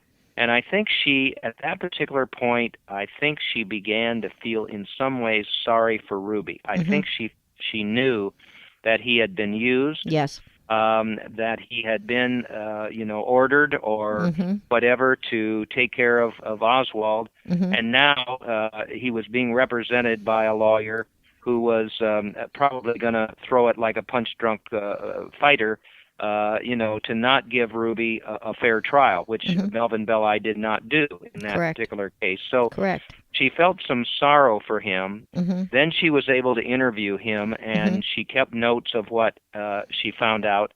And then you have to think about the trail that I mentioned to New Orleans and Marcello, because Correct. where did Dorothy go? Right. She didn't go to Dallas and look into LBJ, who was certainly a suspect. Mm-hmm. She didn't go to Washington, D.C. to look into the CIA or the Mm-hmm. military complex or anything. She went to New Orleans. Mm-hmm. And she had that trip that was very suspicious that Mark Sinclair, Absolutely. the hairdresser, described. At one point she says, Mark, go back to New York City.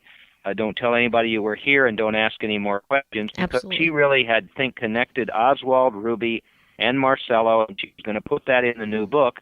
And as you know then, she told Charles Simpson, if the wrong people knew what I know about the JFK assassination, Mm-hmm. it would cost me my life. I'm afraid for my life and my family. She bought a gun, and she was dead then a few days after that. Absolutely. And she only got, just back to the courtroom for a second, if you don't mind. She got Melvin Belli, or actually through, what was his assistant Joe attorney? Tonahill. Yep. Joe Tonahill. Said, look, I just want to talk to Ruby. Will you let me? And he goes and asks Ruby. Now, Ruby probably trusted her because of her stature and because of her fame and because of, who she was. Yes, let me talk to her. Now, she goes in the courtroom, just sits back at the little table right there in front of anybody and talks to him, 3-5 minutes? Mm-hmm. And in a little more than that, yeah. A little more than that. And just in that amount of time, that was it. And she went straight to New Orleans. Now. Yeah. Now, I will correct you just on one thing. She did interview actually twice. There were two interviews. One was about 6 or 7 minutes. The other was about 8 minutes.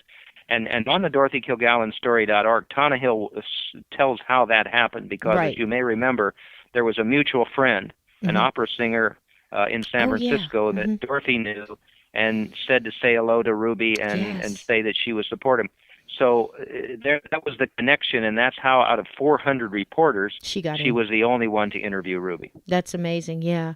And that was the thing, and we explained a little bit about her life, and we explained how close she was with her hairdresser. Now, you have to understand, like we said in the beginning of this, why would you take your hairdresser? Well, it's like taking your purse to somebody like that. You have to have, she was getting her pictures taken, she was in the limelight, she was, he went with her. He was not only her friend, he was somebody that she needed to get through her day. She had to look good, and back then this is just what happened. Mark Sinclair, I think, is an extremely incredible witness. I watched his videos over and over. I've watched his body language. I watched how he talked. Now, Mark kept his mouth shut about all this for years. Even the first book that was really written, there's been several books on Dorothy. None to the extent of these. Just three. There's only been 3. Yeah. And he kept his mouth shut. And even in the video, he says, I didn't want any part of it. Why? I was scared for my life. I was scared to death. I was scared. Right. Petrified, I think he said. Yeah. So that was the thing. Now, when she went to New Orleans, she took a different plane, a different hotel. He took a different plane, a different hotel. I'm sure she paid for it. But they went and had lunch. Something like that. He went around, he did some shopping. He gets back to the hotel. He calls her, she calls him, whatever. And the phone call was, get back on a plane, go back to New York. Don't tell anybody you were here. Don't tell anybody you were ever in New Orleans or you had anything to do with this. Why? She found out something that scared her to death because she was never the same after that. No, you've hit it right. You've hit it right on the head. And You know, you have to think of her mindset at the time. Mm-hmm. Dorothy believed she was invincible. Yes. And she was so big, she was such a big media Mm-hmm. icon, nobody could touch her. But she went back to New York and she made a mistake. She started telling everybody, Yes. I'm going to crack the case wide open. I've got it, Mm-hmm. all figured out. Mm-hmm. And she put a target on her back because She did. neither Carlos Marcello, who she believed masterminded the assassination, or J. Edgar Hoover, who she had proved had covered up the assassination, they could not let her write that for Random House. There was no question about that. And I do think it's important for me to point out you have Mark Sinclair in The Reporter Who Knew Too Much, and he is so credible Mm-hmm. in terms of what he says. But 2 days before she died, I believe it was on a Friday, she called you, I believe, to. It was a Saturday. It was a Saturday. She called you. And We talked for about an hour. about what?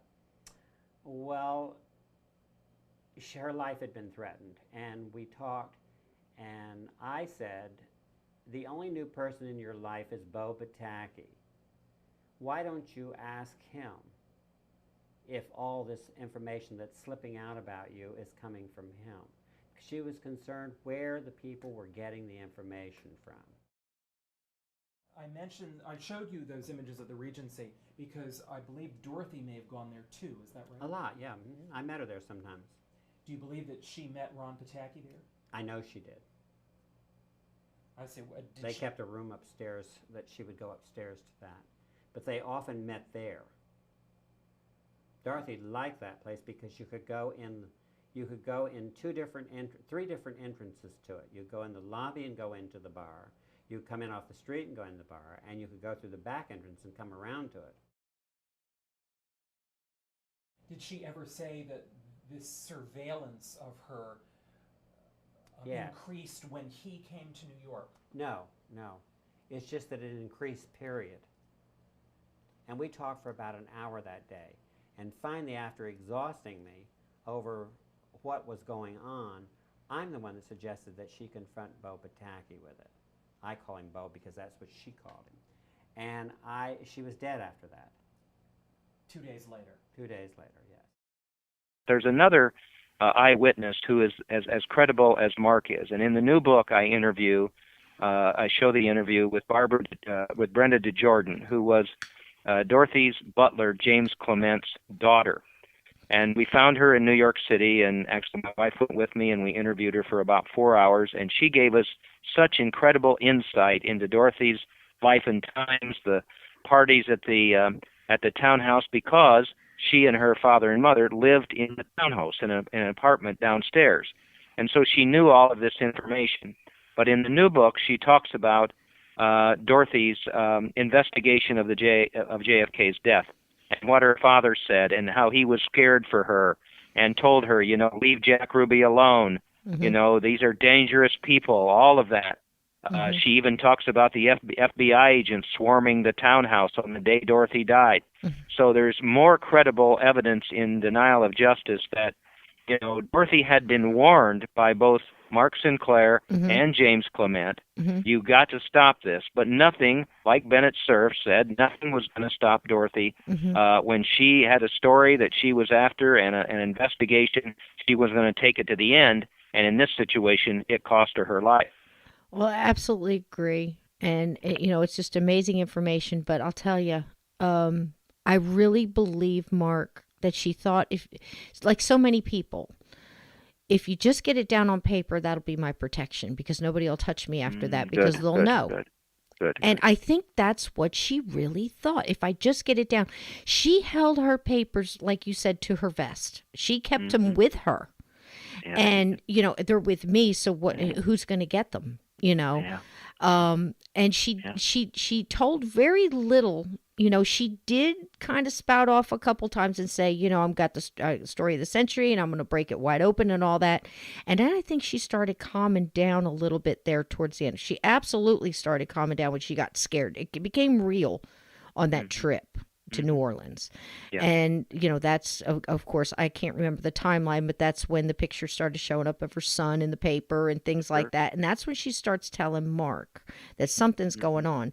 Now, this is just my guess, But as I look at Dorothy, and I'm looking at a picture of her right now, she's so powerful, and you find a way to get through things. She was like one of those people to me that she's like me. You know, all of a sudden a mountain comes up in your day and you decide whether to go through it, over it, or around it. You just fix the issue and you move forward.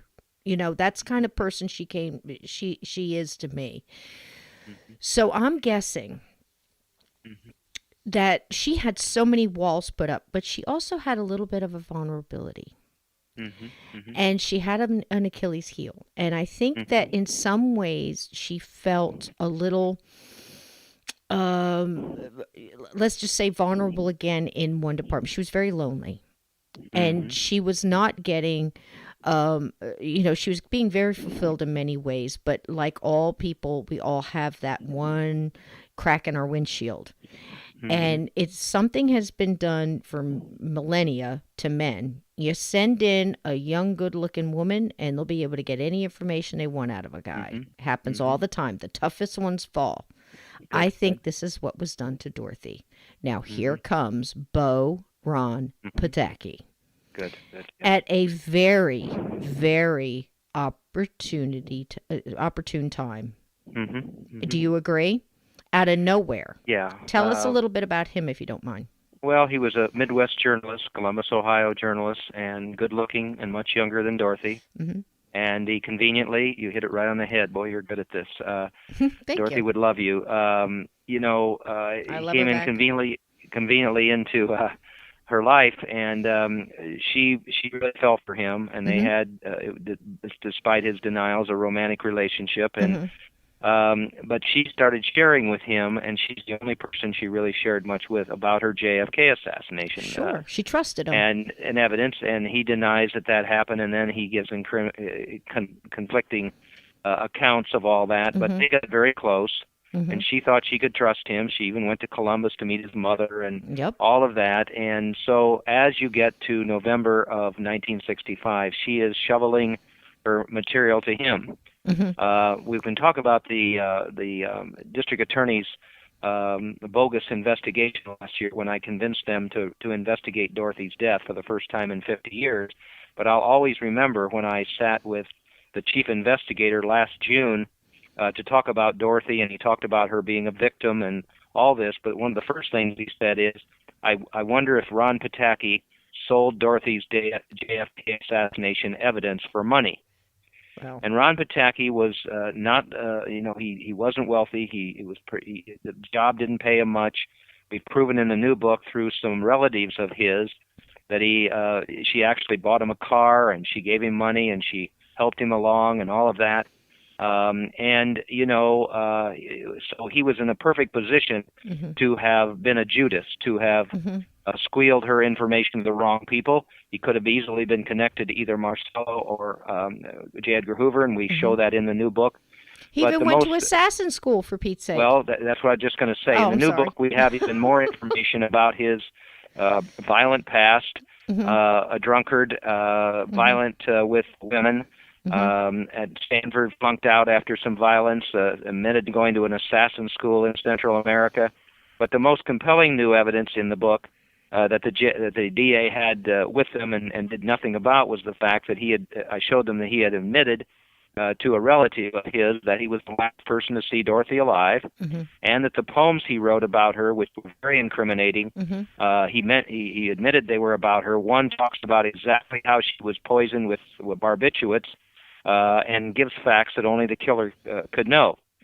So Ron Pataki was in a perfect position and had some complicity in her death. There's no question about that, and I presented that evidence as well as the rest of my evidence to the New York District Attorney's Office last year, and for 8 months they conducted this investigation and then told me that they were stopping it because they couldn't find any evidence that Dorothy was murdered. I just about went crazy at that point, but I decided to take them up on their promise because they said they would reinvestigate this year if I came up with some new evidence. I certainly have done that in the new book called Denial of Justice, so we'll see if they keep their promise or not. Keep at it, Mark. Keep at it. Well, I just What are your impressions of Pataki? Well, what I said in the beginning. Here it is. I know he's still alive. I know you sent him a book. And when I heard you send him a book, I went, it's like, all right, Mark. I told him about the new one here too. Well, it's completely fair. Here's what we're putting in there so you have any response. And from what I understand, he didn't respond. I know you've spoken to him and you tried to get him to speak. And I think at one point in time, you even had a moment there where you thought he was going to let it go. At least at the very least, if he didn't have a hand in it, he knew who did, or he was part. It just makes perfect sense. It doesn't make any sense that he was just there. And I'll tell you what's incriminating about him. The things he said about Dorothy. Now, why would you woo somebody, become their friend? Of course, they had common things to talk about, being reporters and stuff like that. She liked to bounce stories off of him, like he said. But however, you talk about the people that were around Dorothy all the time. Dorothy liked to write little love notes. That was just her playing around. There was no love. There was no romance there. Okay. Right. Why did he send her Valentines? That would be big, that you could they came apart and, strewn out and stuff like that. He even got to the point where he said that I think he used the word repulsed him. Like she, something along those lines. Yeah. He just wanted to make sure that he said he was never going to go past. He wasn't attracted. He wasn't attracted to her. Okay. Right. Let me tell you something. There's 2 pictures of him and he's standing next to her. I defy any woman to look at her face and look at his face and the way he's pointing and the way he's doing things. That was a romance. You don't have that look in your face. When you're looking at a child that you love, that's a different look. Right. When there's something else. They either just got done doing something or fixing to go. I'm telling you right now, that's that look. And there's no denying that camera captured that. So I don't believe a word he says about that. And if he's lying about that, what else is he lying about? No, that's the big one. You can't get that one past me. Number 2, the poems. I don't care if he wrote 5,000 poems in a book. When you're writing a poem, do you happen to have that? Can you read the small one about the bartender? Well, yeah, there's that one that just talks about fixing 2 drinks and one of them's poison and don't tell me which one. The other one I like in the just a short one is, basically the reporter's lips would be shuttered or zipped closed or whatever. I mean, how to shut up a reporter? His career would have ended if Dorothy would have exposed him as leaking her JFK assassination, and Mark Sinclair tells us that she believed that he have been doing that. That's why there was the confrontation absolutely with them the night before at the Regency Hotel before she ended up going home. And we know that she at one point was either at the Regency Hotel bar or at home was poisoned. And Pataki was in the perfect position to have done that. So absolutely, and everybody knew it. Everybody knew. As a criminal defense lawyer, you always look at means, motive, opportunity, and benefit from the crime. Well, and the Regency motive. The means and opportunity were easy, and the benefit from the crime was that Dorothy was dead and couldn't expose him as being the one who leaked her JFK assassination material. So and he even he's the made main a phone suspect, call. that's for sure. When was the phone call? Was that night, or was that just days before the death? When he called and left the key and they announced it, and she was upset. That was somewhat before that. Okay, but people need to read, again, and it's all there in the Denial of Justice, to look at what Pataki says and look at the conflicts in what he says. Exactly. And he hangs himself. Absolutely. And if any DA would really interrogate him, there'd be no question that they would be able to break him down, and I think he would confess to what he had to do with it. And it was not out of practice for them to meet at the Regency, and even Mark Sinclair says they liked the Regency because you could enter 3 different entrances, which she was still trying to keep up appearances. She was still trying, even though that she made out in public with Johnny Ray. You still try to keep it up. That's just what you did back then. And when he called and said that he was leaving a key at the front desk at the Regency, basically, and they announced that over at the What's My Line dressing rooms, she was appalled by that because she was. She was still a married lady. She was still trying to keep up those appearances, and that just irritated her. So let's try to go to the day. Now, she does the What's My Line, which is a live show, and it was it Saturday or Sunday night? Sunday night. Sunday nights. And it was practice for her to, of course, see Mark Sinclair, which she probably saw just about every day, if not 2 times a day on sometimes. She got her hair fixed. Now, Mark Sinclair picked some flowers out of a vase in the foyer, in the lobby, that he thought would go well with the formal gown she was wearing that night. Because, you fixed yourself up, like we said in the beginning, for this show. It was a fashion show as well as a game show. It really was. So he fixes her up. He puts in a hairpiece, which all of us ladies know there's lots of pins, there's lots of things going, it's not easy to do. Right. She's got false eyelashes, he does her makeup, and she looks beautiful, and she's wearing this long gown that he fixed her in, and she's ready to go. She gets a phone call. And it's from a gentleman, supposedly, I guess. Somebody gives her the phone call. She goes back and she changes her clothes right before the show or right after into something that's more like I'm going on a quick date to a cocktail. Let's say a cocktail dress. But she leaves her hair and her makeup as is. She does the show. She does a wonderful job.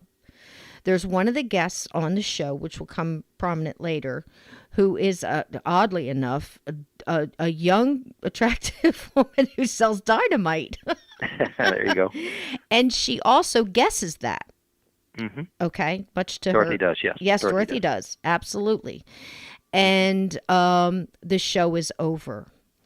And she goes. Now, she goes, she went someplace before the Regency, didn't she? Yeah, that's when she goes with the associate producer of the show, Bob Bach, and in the new book, he even explains how What's My Line came about, and Arlene Francis does, and all that, which is quite interesting in Denial of Justice. But she goes to P.J. Clark's, Third Avenue there, and I've been there and sat right next to the table where she sat that night. Wow. They have a drink or two there. I've also, and this is again where Dorothy has led me to these almost obscure witnesses, but I found a waitress at P.J. Clark's who remembers Dorothy and where she sat and all of that, and that information's in the new book too. Wow. She has a drink or two, and then she heads for the Regency Hotel. And you mentioned Catherine Stone, who was the woman who sold dynamite. She was invited to the Regency Hotel bar for a little get-together after the show. She saw then Dorothy, and you saw the videotape with Catherine on the DorothyKilgallenStory.org, where she points to the booth where Dorothy was sitting with what we called a mystery man at the time, sitting right close to her. They're in a very serious discussion. There's no laughter whatsoever. And we believe, of course, that was Ron Pataki, because it certainly makes sense it would have been him. She is there, we know, until probably a little after 2 o'clock. Somehow she gets home. We don't know exactly how. We do know from Brenda DeJordan now, Butler's daughter, Dorothy Butler's daughter, that her father heard somebody with Dorothy, heard a door closing, knew somebody was with Dorothy, didn't know who it was, and then somehow or another, we believe that she was poisoned with not 1 but 3 barbiturates, and she ended up being found, dead that next morning. First by James Clement, the butler, and then by Mark Sinclair. Okay. No investigation. No investigation. It was completely, what a mess. Now, in one of the Sinclair interviews, he had said that Dorothy was getting very agitated. She was tired.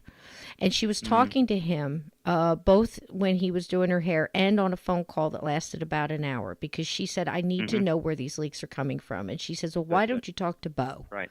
Now, they both called Ron Pataki Bo. So he said, he's the only new person in your life. And you're telling him all these things. You're telling him all your secrets. And why don't you ask him? And she sat and she thought about it. Not long after, I mean, just if not the next day, within very close to that, that's when she's sitting there having this conversation. And it sounds very much from the eyewitnesses that being a serious conversation. The one thing that stuck with me is this lady who wanted to talk to her. I guess she wanted to get an autograph. She wanted to go talk to Dorothy. She said she kept watching them because she wanted a break in a conversation where she could run up and talk to Dorothy. She said one never came, and when she turned around to get another drink, she was gone.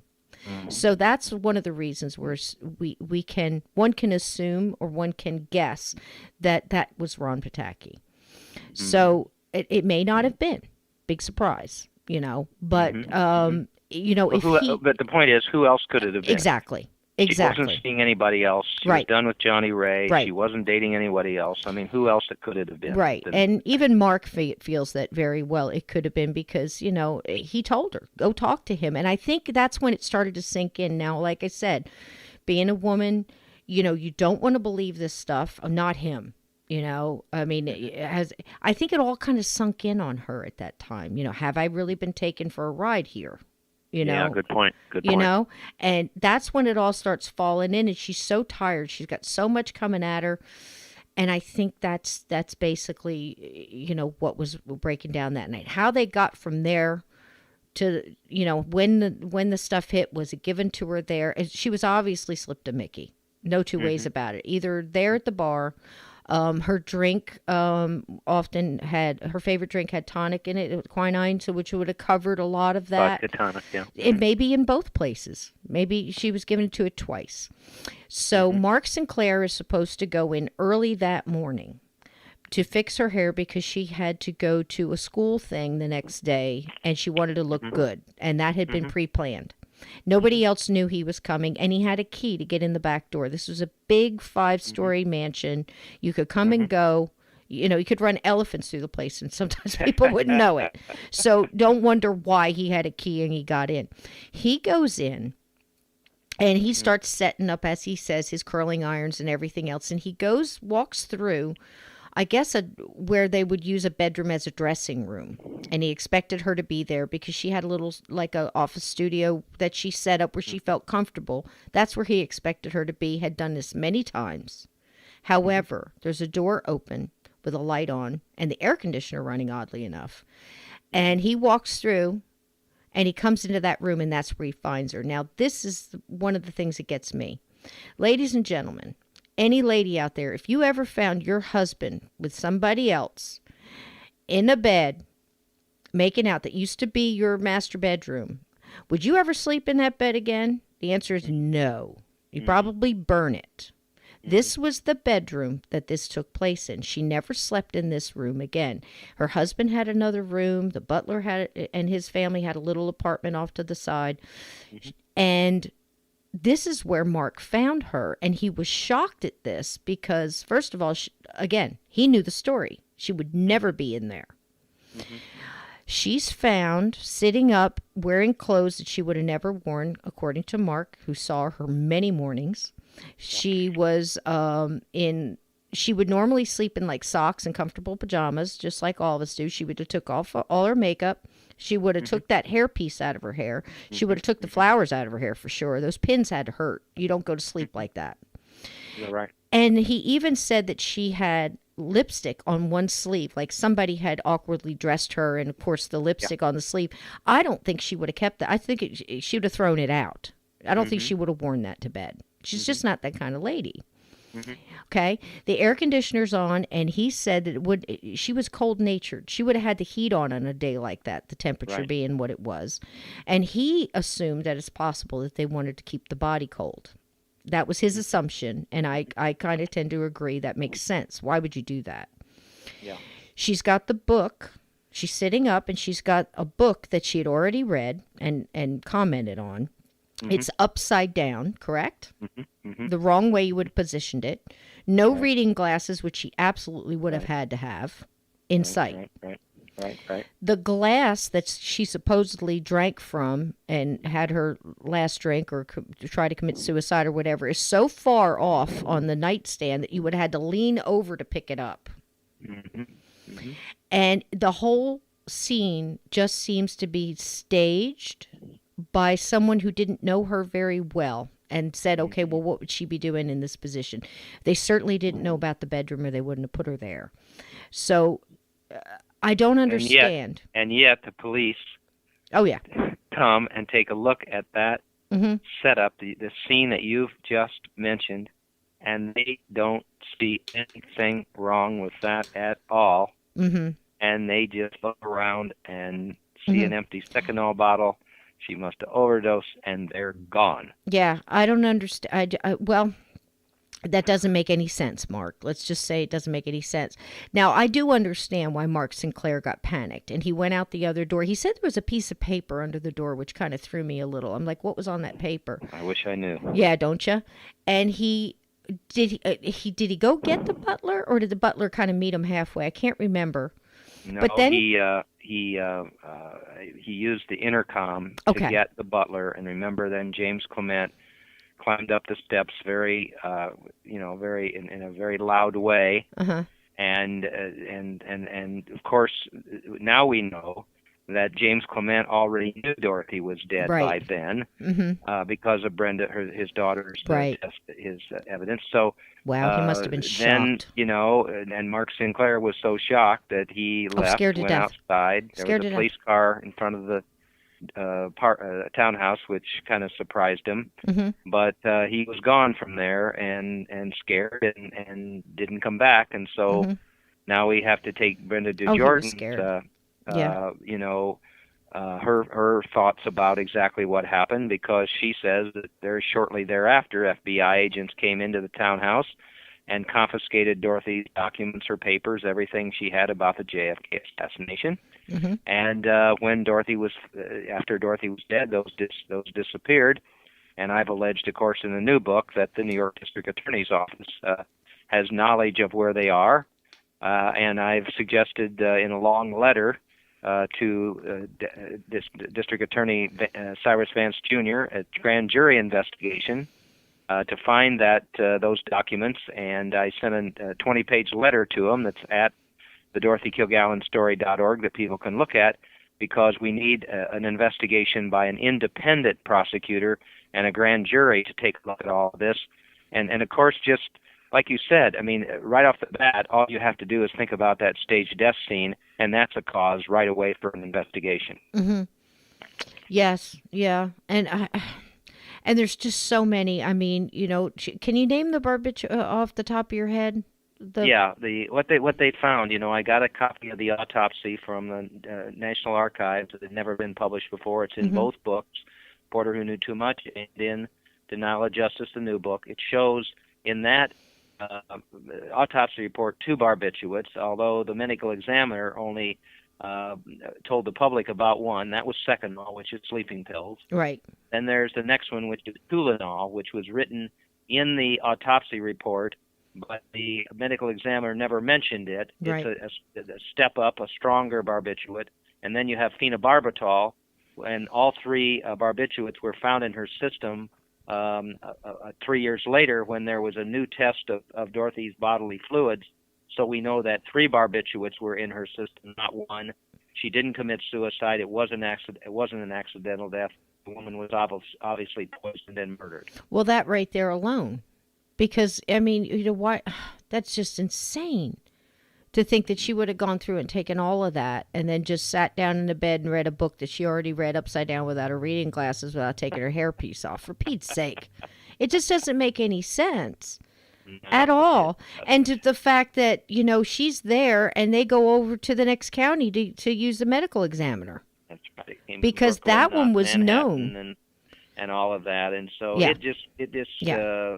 smells of a cover-up. There's sure a it rat does. out there someplace. And, Sure it does. Unfortunately, I haven't gotten quite to the truth yet, but I'm going to Mm-hmm. keep after it. And people like you, I appreciate your support. You just have done all your homework and know more about Dorothy than most anybody I've ever talked to. So Well, I thank you. appreciate that, and hopefully your support will make a difference here too. Well, I hope so. And like Mark said, if anybody out there does have any information, I mean, don't think that, it's so little it doesn't matter, because it might be the little piece that puts some other things together too. And,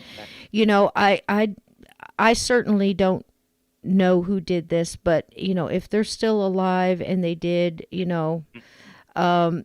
they have to live with it. Dorothy's obviously trying to get, it's amazing how this has come up after all these years. And unfortunately, there are many, many let's just say, odd and quirky deaths that have come up around, the JFK assassination and anything on the outskirts of it as well. And she's one of them. But let me tell you why this is important. And I'm sure Mark will agree with me. They're all important. Every single solitary one is. But this woman constantly fought for justice for other people. She sat in courtrooms, and that's no easy task. If you've ever sat in a courtroom all day and listened to endless testimony and tried to unravel the mess, of the justice system, and she fought for people, and she stuck her neck out, and she asked the questions, and she pointed the fingers and added question marks to him and said, look, this isn't right. And this isn't right. Somebody took this woman out for what she knew. She trusted an individual at a vulnerable time, and every single one of us, could put ourselves in the place and not falter for that. She needed a friend, and she wanted to talk to somebody, and she thought she could trust this person. If he didn't do it, as I said, he may have known who. He may have just kept her busy. They even found a pink liquid you think might be Pepto-Bismol, and that's haunted me a little, and I'm trying to figure out, if she may have just been upset, Mark, with the whole situation and took it at the show. She could have gotten it at the bar, but she also could have still been alive at the house and went into her own bathroom and took it. Well, if the poison, of the barbiturates would have upset her stomach, she easily could have gone in there. My feeling is that that's what happened. She went to the bathroom, she took Pepto-Bismol, but the poison had overcome her system, and she fell on the floor and died right there. Yeah. And then you heard later on that she was moved. Well, I don't think there's any question that Richard then redressed her, wanted her to look good in when they found her, and went in and put her in those clothes and put her in the bed. It just makes perfect sense. Yeah. But we didn't have that connection until we got Brenda DeJordan's test evidence that's in the Denial of Justice book. Yeah. There you go. There it is. What a story, huh? What a story. I highly recommend that people go. Tell us again the websites, Mark. And I do appreciate, I want to thank you so much for taking this long time, but I wanted my listeners to get it from the beginning so they could appreciate the whole cacophony of information, and we've only touched on it. This is just the tip of the iceberg. There's so much more. Well, thank you, because you're being so, having done your homework and research and everything, and your questions are excellent. You filled in a lot of the material in there that's really important. So I'm sure your listeners will be very happy about the way you've handled this, and I certainly have praise for you doing it. Thank you. The websites are the markshawbooks.com, and you can go in there. You'll see the cover of the book, and right there's a link that shows the Jack Ruby trial transcripts, again, what I believe to be the most important JFK assassination documents in history, and they're exposed right there. And there's some excerpts from the book. Then you can go to the DorothyKilgallenStory.org and learn everything about Dorothy you ever wanted to. But there is a copy of my letter to Cyrus Vance Jr., the New York District Attorney, demanding that he convene a grand jury to look into Dorothy's death. Can I ask you this, Mark? And I don't know if it would make any difference, but have you ever thought about, I don't even know if they have any weight anymore, but have you ever thought about starting a petition? I did at one point when the first book came out, and we worked on that for a while, but then the district attorney decided that they would go ahead and investigate. So we got that done without getting the petition done. I might do something again if they refuse any action this time. We've had so many supporters from around the world. I've heard from people, I think at one point we'd had almost 800 emails. And that's one reason, The Reporter Who Knew Too Much became a bestseller, because so many just were, it touched the emotions of readers, as I think Denial of Justice will too, and they got upset like you have over how Dorothy was treated, denied justice, and all of that. And so if I don't get action from the DA, I certainly am going to take it to another level. I should say, by the way, the new book, Denial of Justice, the title, it doesn't just have to do with Dorothy. It has to do with four people. First of all, JFK was denied justice. He was assassinated. Jack Ruby never got a fair trial. Denial of justice. And his case was overturned, and he died before he could get a new trial. Lee Harvey Oswald never got a trial at all, and Dorothy never got an investigation into her death. So it's denial of justice across the board with those four people, and they all deserve better. There's no question about that.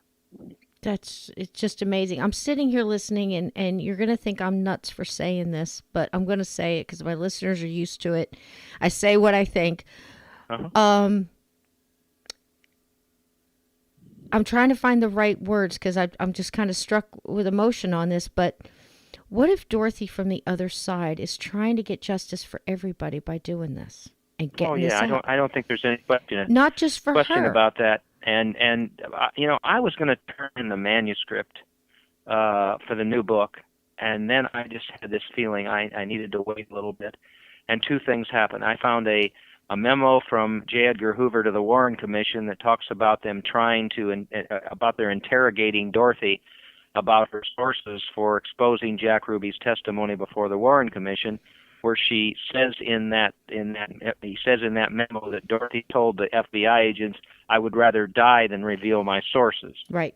So she found that for me, so I could put it in the book, and then she found the Jack Ruby trial transcripts for me, and both of those would not have been in the new book. I was just about to send in the manuscript, and that would not have been in there.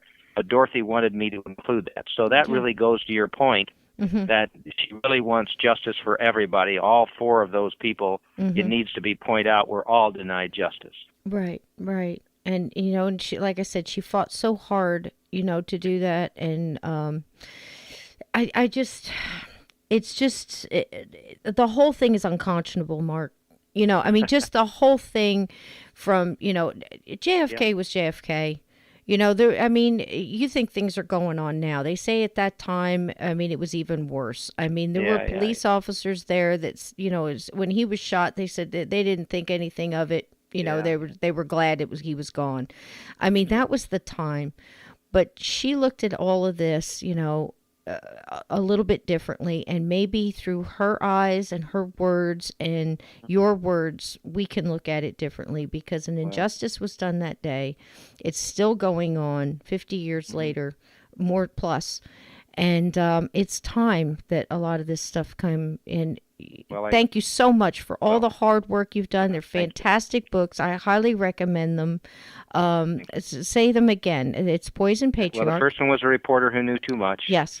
And it's still available, and people have fallen in love with that book and really gets your emotions. The new one is Denial of Justice, Dorothy Kilgallen, Abuse of Power, and the most important, most compelling JFK assassination in history. It's out there. It's at all the bookstores and Amazon and everywhere else. But I want to end by saying something that I just thought of. Dorothy is listening to you, Cisco, and I'm sure, completely positive that she's smiling tonight, that she appreciates your support and letting me speak about her, and people hear her voice hopefully through both of us. So thank you so much. You're so welcome, and you're welcome, Dorothy. And I highly recommend too that don't just get caught up in all of this.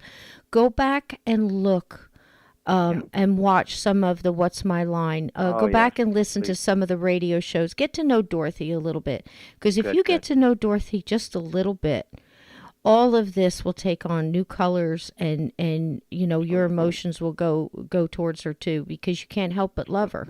And she deserves everybody to fight for her. She really does. And I thank you, Mark, for spending so much time with us. I hope you'll come back on again. And we can talk about the other things we didn't touch on. And please let us know. Please let me know how the movie is coming about and how you're doing. And if you find any new information, will you do that? Absolutely. Bless you. Thanks so much. Oh, you're so welcome, Mark. Hang on just a minute. I got something to tell you. Let's cut off. Good night, everybody. Thank you. Well, dear listeners, I cannot thank Mark Shaw enough for coming on and giving us that 2 hours, and I promise you that is just the tip of the iceberg. If you read Poison Patriarch, you will see in there so much that we have been talking about. Please understand, I do believe that a lot of these things are connected. It doesn't mean that Mark is saying that this person had nothing to do with it, or that person had nothing to do with it. What he's concentrating on is this end of it. And if you look at it with an open mind, it really does seem that a lot of it is very connected. There are people who think that, it was absolutely, a plot to kill Kennedy was this person, or it was this group, or it was that group, or it was this guy for sure. Well, hold on a second. I'm going to give you a quote from the wonderful Jim Marrs. Yes. Yes. It was all of them. Everybody, they all had a reason to take a part in this. So think about that and understand that Mark is trying to tell you about this side of it as far as Jack Ruby and why Jack Ruby might have been involved, how he got involved in it, that he did know about Oswald beforehand. That's also in the transcripts. You've heard from many other sources that, Jack Ruby was across town, putting out a telegram for one of his dancers, and, he was nowhere near, the Kennedy assassination, that he didn't know Oswald before, that, all these different connections. Everybody's been thrown in all these different directions. But when you start to look at the facts, like I said, in a lot of ways, all this is connected. And I think Mark is going to be bringing up some more. I'm going to have another guest on that talks a little bit about the cast of characters. And although he thinks that his stuff doesn't match up to what Mark is saying, when they both look at it, it really does. So, we might be getting some pieces to this puzzle. And, you think, why now? Why does it matter now? And I'm going to repeat what I said in the show. Whatever you think about, the presidency or John F. K. as a president, I think the poor man thought he was president. He tried to do some things. I'm not for the things, how he lived his life and what he did to his wife and the philandering and all that other stuff. You know what? It's none of my business. He was president. And because he was doing things that somebody didn't like and other people didn't agree with, the man was shot in the head at 12:35 in the middle of the road in Dallas. And then we were told what happened and everybody bought it. And let me tell you something. Other countries, they can't understand why we're so naive to believe what we had been fed. Now, there were good people who put their life on the line to try to bring out the truth. Many of them are dead.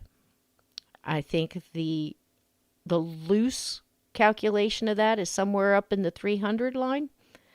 If you want to read good books on this, I highly recommend all of Mark Shaw's. I highly recommend Jim Marrs, Crossfire, and the revised Crossfire. Listen to some of his interviews as well. And believe it or not, Richard Belzer. The book is called Hit List. And I believe he focuses on 50 of them. Dorothy is one of them. So those writers, I know, have put this out. There's another gentleman out there by the name of Snowdy. He has videos, YouTube videos out. I don't believe there's a book yet. Cast of characters. Take a look at that. See what you think. If you are someone who believes that, it was just a lone nut theory and that it was, Oswald all by himself and he did it all by himself and that's the way it all went down, that's okay. That's fine. You guys get to believe what you want to believe. But I suggest you look at some of the other facts that have gone on and come to your own conclusions. This is a real good place to start. And if you get all, bogged down and kerflubbled by all the JFK stuff, I can understand that. Focus on Dorothy. That woman was found in her bedroom, like I said, and like Mark said, in her own home. And everybody even the people that knew her, the closest people to her, that she worked with every day in, and around her, they knew she wasn't a drug addict. They knew she wasn't an alcoholic. They said that she could sit there. She had to, for her job, be able to sit at a table full of men and hold her own and hold her liquor. And she knew how to drink and keep her head. And even though she was small in stature, and, any of us that have had to do that, we know, that you can do that. She wasn't an alcoholic. She could not have pulled off the things and the articles that she wrote and the things that she did within her busy, busy day and been an alcoholic and a drug addict and pulled those things off in front of all the people who saw her and all the multiple videos and everything else. Look at her. Watch some of the videos. You come to your own conclusion. So, people were just way too quick to believe that she either committed suicide or she did an accidental drug overdose. Well, you've heard what was in her system. So, that's not accidental. And we don't think it was suicide. So, there's that. What happened to the papers? What was in them? We don't know. We may never know. But Dorothy knew. And apparently she knew too much. So there's that. Thank you all for listening tonight. This was a little bit different than we normally do, but because I honestly believe that Dorothy's kind of helping from the other side, this might be a real-time paranormal event as well. Because Mark didn't get a chance to tell you all the different things and the way he's fallen on a lot of this information. And it was pretty miraculous, some of the things that he stumbled upon. So, and when he was ready to give up, different things happened to help him, come up with another piece of information that propelled him forward. And it's pretty amazing. So Dorothy may very well have a hand in this. So there you go. Thank you for listening. Please share the show. Don't forget about tpublic.com. We've got Christmas coming up and gift giving time. And who wouldn't like a mug with Crispy, our little mascot ghost, on it? We've got the logo. We've got some different cover art on there from different popular shows. It's fun, and they've got a lot of really good products. You can get anything from mugs or travel mugs. My personal favorite, I love the travel mug with the Crispy logo on it. You have to go into the mugs and then press the arrow down and you'll see travel mugs, and that's the way all of them work, as far as different t-shirts. You got baseball t-shirts. You got hoodies and onesies. No, we still don't have adult onesies. I'm sorry. People keep asking. Just regular onesies. I can't imagine, but that's so funny. So there's that. And even if it's just a sticker, this show is absolutely free. I'm the only one here doing this, and all that, I get a little bit from that, and that goes right to the cost of doing this show and getting it to you every week and trying to get you good guests and stuff like that. I don't have editors and, people calling and making appointments for me and, getting my show up and doing all this other stuff. It's just me. And that does help some. So I thank everybody. It's tpublic.com/users/Sysco, SYSCO. So go in there and grab a sticker or stick in somebody's stocking or something like that. That would be awesome. That's that. If you have any stories you would like to share, go to journeythroughthegate@gmail.com. Send them to me. We're compiling listener story episodes. If you have any guest requests or ideas or comments on the show, put them there. Go to Journey Through the Gate Paranormal Portal Podcast, Gatekeepers, to become a gatekeeper. Put your stories in there. Support the other gatekeepers. There's some fantastic, well-known people in there. And people who really know what they're doing. We're really getting a paranormal SWAT team together here. And it's a wonderful place to just, tell your stories and, not be ridiculed. And, it's just a good page. So that's on Facebook. Also, don't forget, the book is out. Steve Stockton and I co-wrote a book called We Are All Children in the Wilderness of the Afterlife, a guided tour through a haunted life. And that is basically my life. So we take you through, and I tell you some of the things that have happened that are paranormal or supernatural, just plain uncanny and unexplainable. But we go through that, and Steve kind of goes through as a color commentary. It's a little bit different, and it's nice, and it's always fun to after you hear a real scary story, and I'm finished, and you got Steve, and he comes in with his anecdotes and his, lines, or maybe a story that it reminded him of. So it's kind of interesting, and that is available on Amazon Kindle. Right now, it's in ebook. We are working on the printed copy of that. And that should be available in paperback, we hope, within this week. We're really trying. It's not as easy as it sounds, because all the templates change, and you have to make sure all the, everything lines up right and everything. So we're working on that. Steve was supposed to be on with me tonight, and he had a horrible, horrible migraine. God bless him. And we missed him tonight, but I hope I tried to do my best on this show, and it was a lot of research, and so really put my heart into it, and I hope you enjoyed it. Like I said, it's a little different, but my gosh, what a story, right? And there it is. Thank you so much, and don't forget, like I said, share the show. Go in there on Conflict Radio YouTube, and if you have heard the show, just give it a like, or share it on your social media. We really appreciate it. It helps Conflict out, it helps me out, it helps the show out.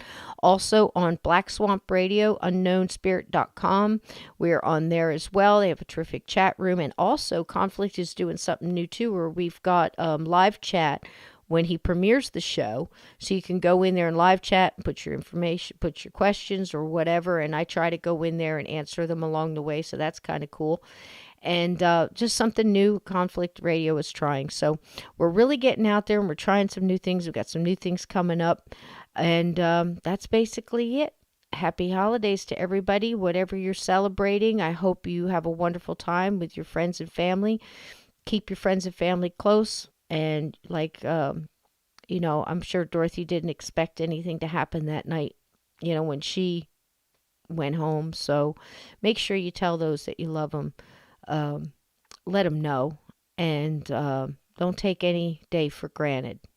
Okay, tomorrow's promised to no one, so make today count. And most of all, keep your feet under those covers. Keep your closet door shut, because there are things that go bump in the night.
more than I have about the case, except that he wasn't the man that I expected to see, and I was very impressed with his sincerity, and so that you're impressed with mine, when I say that I'm not going to discuss the case, I say period.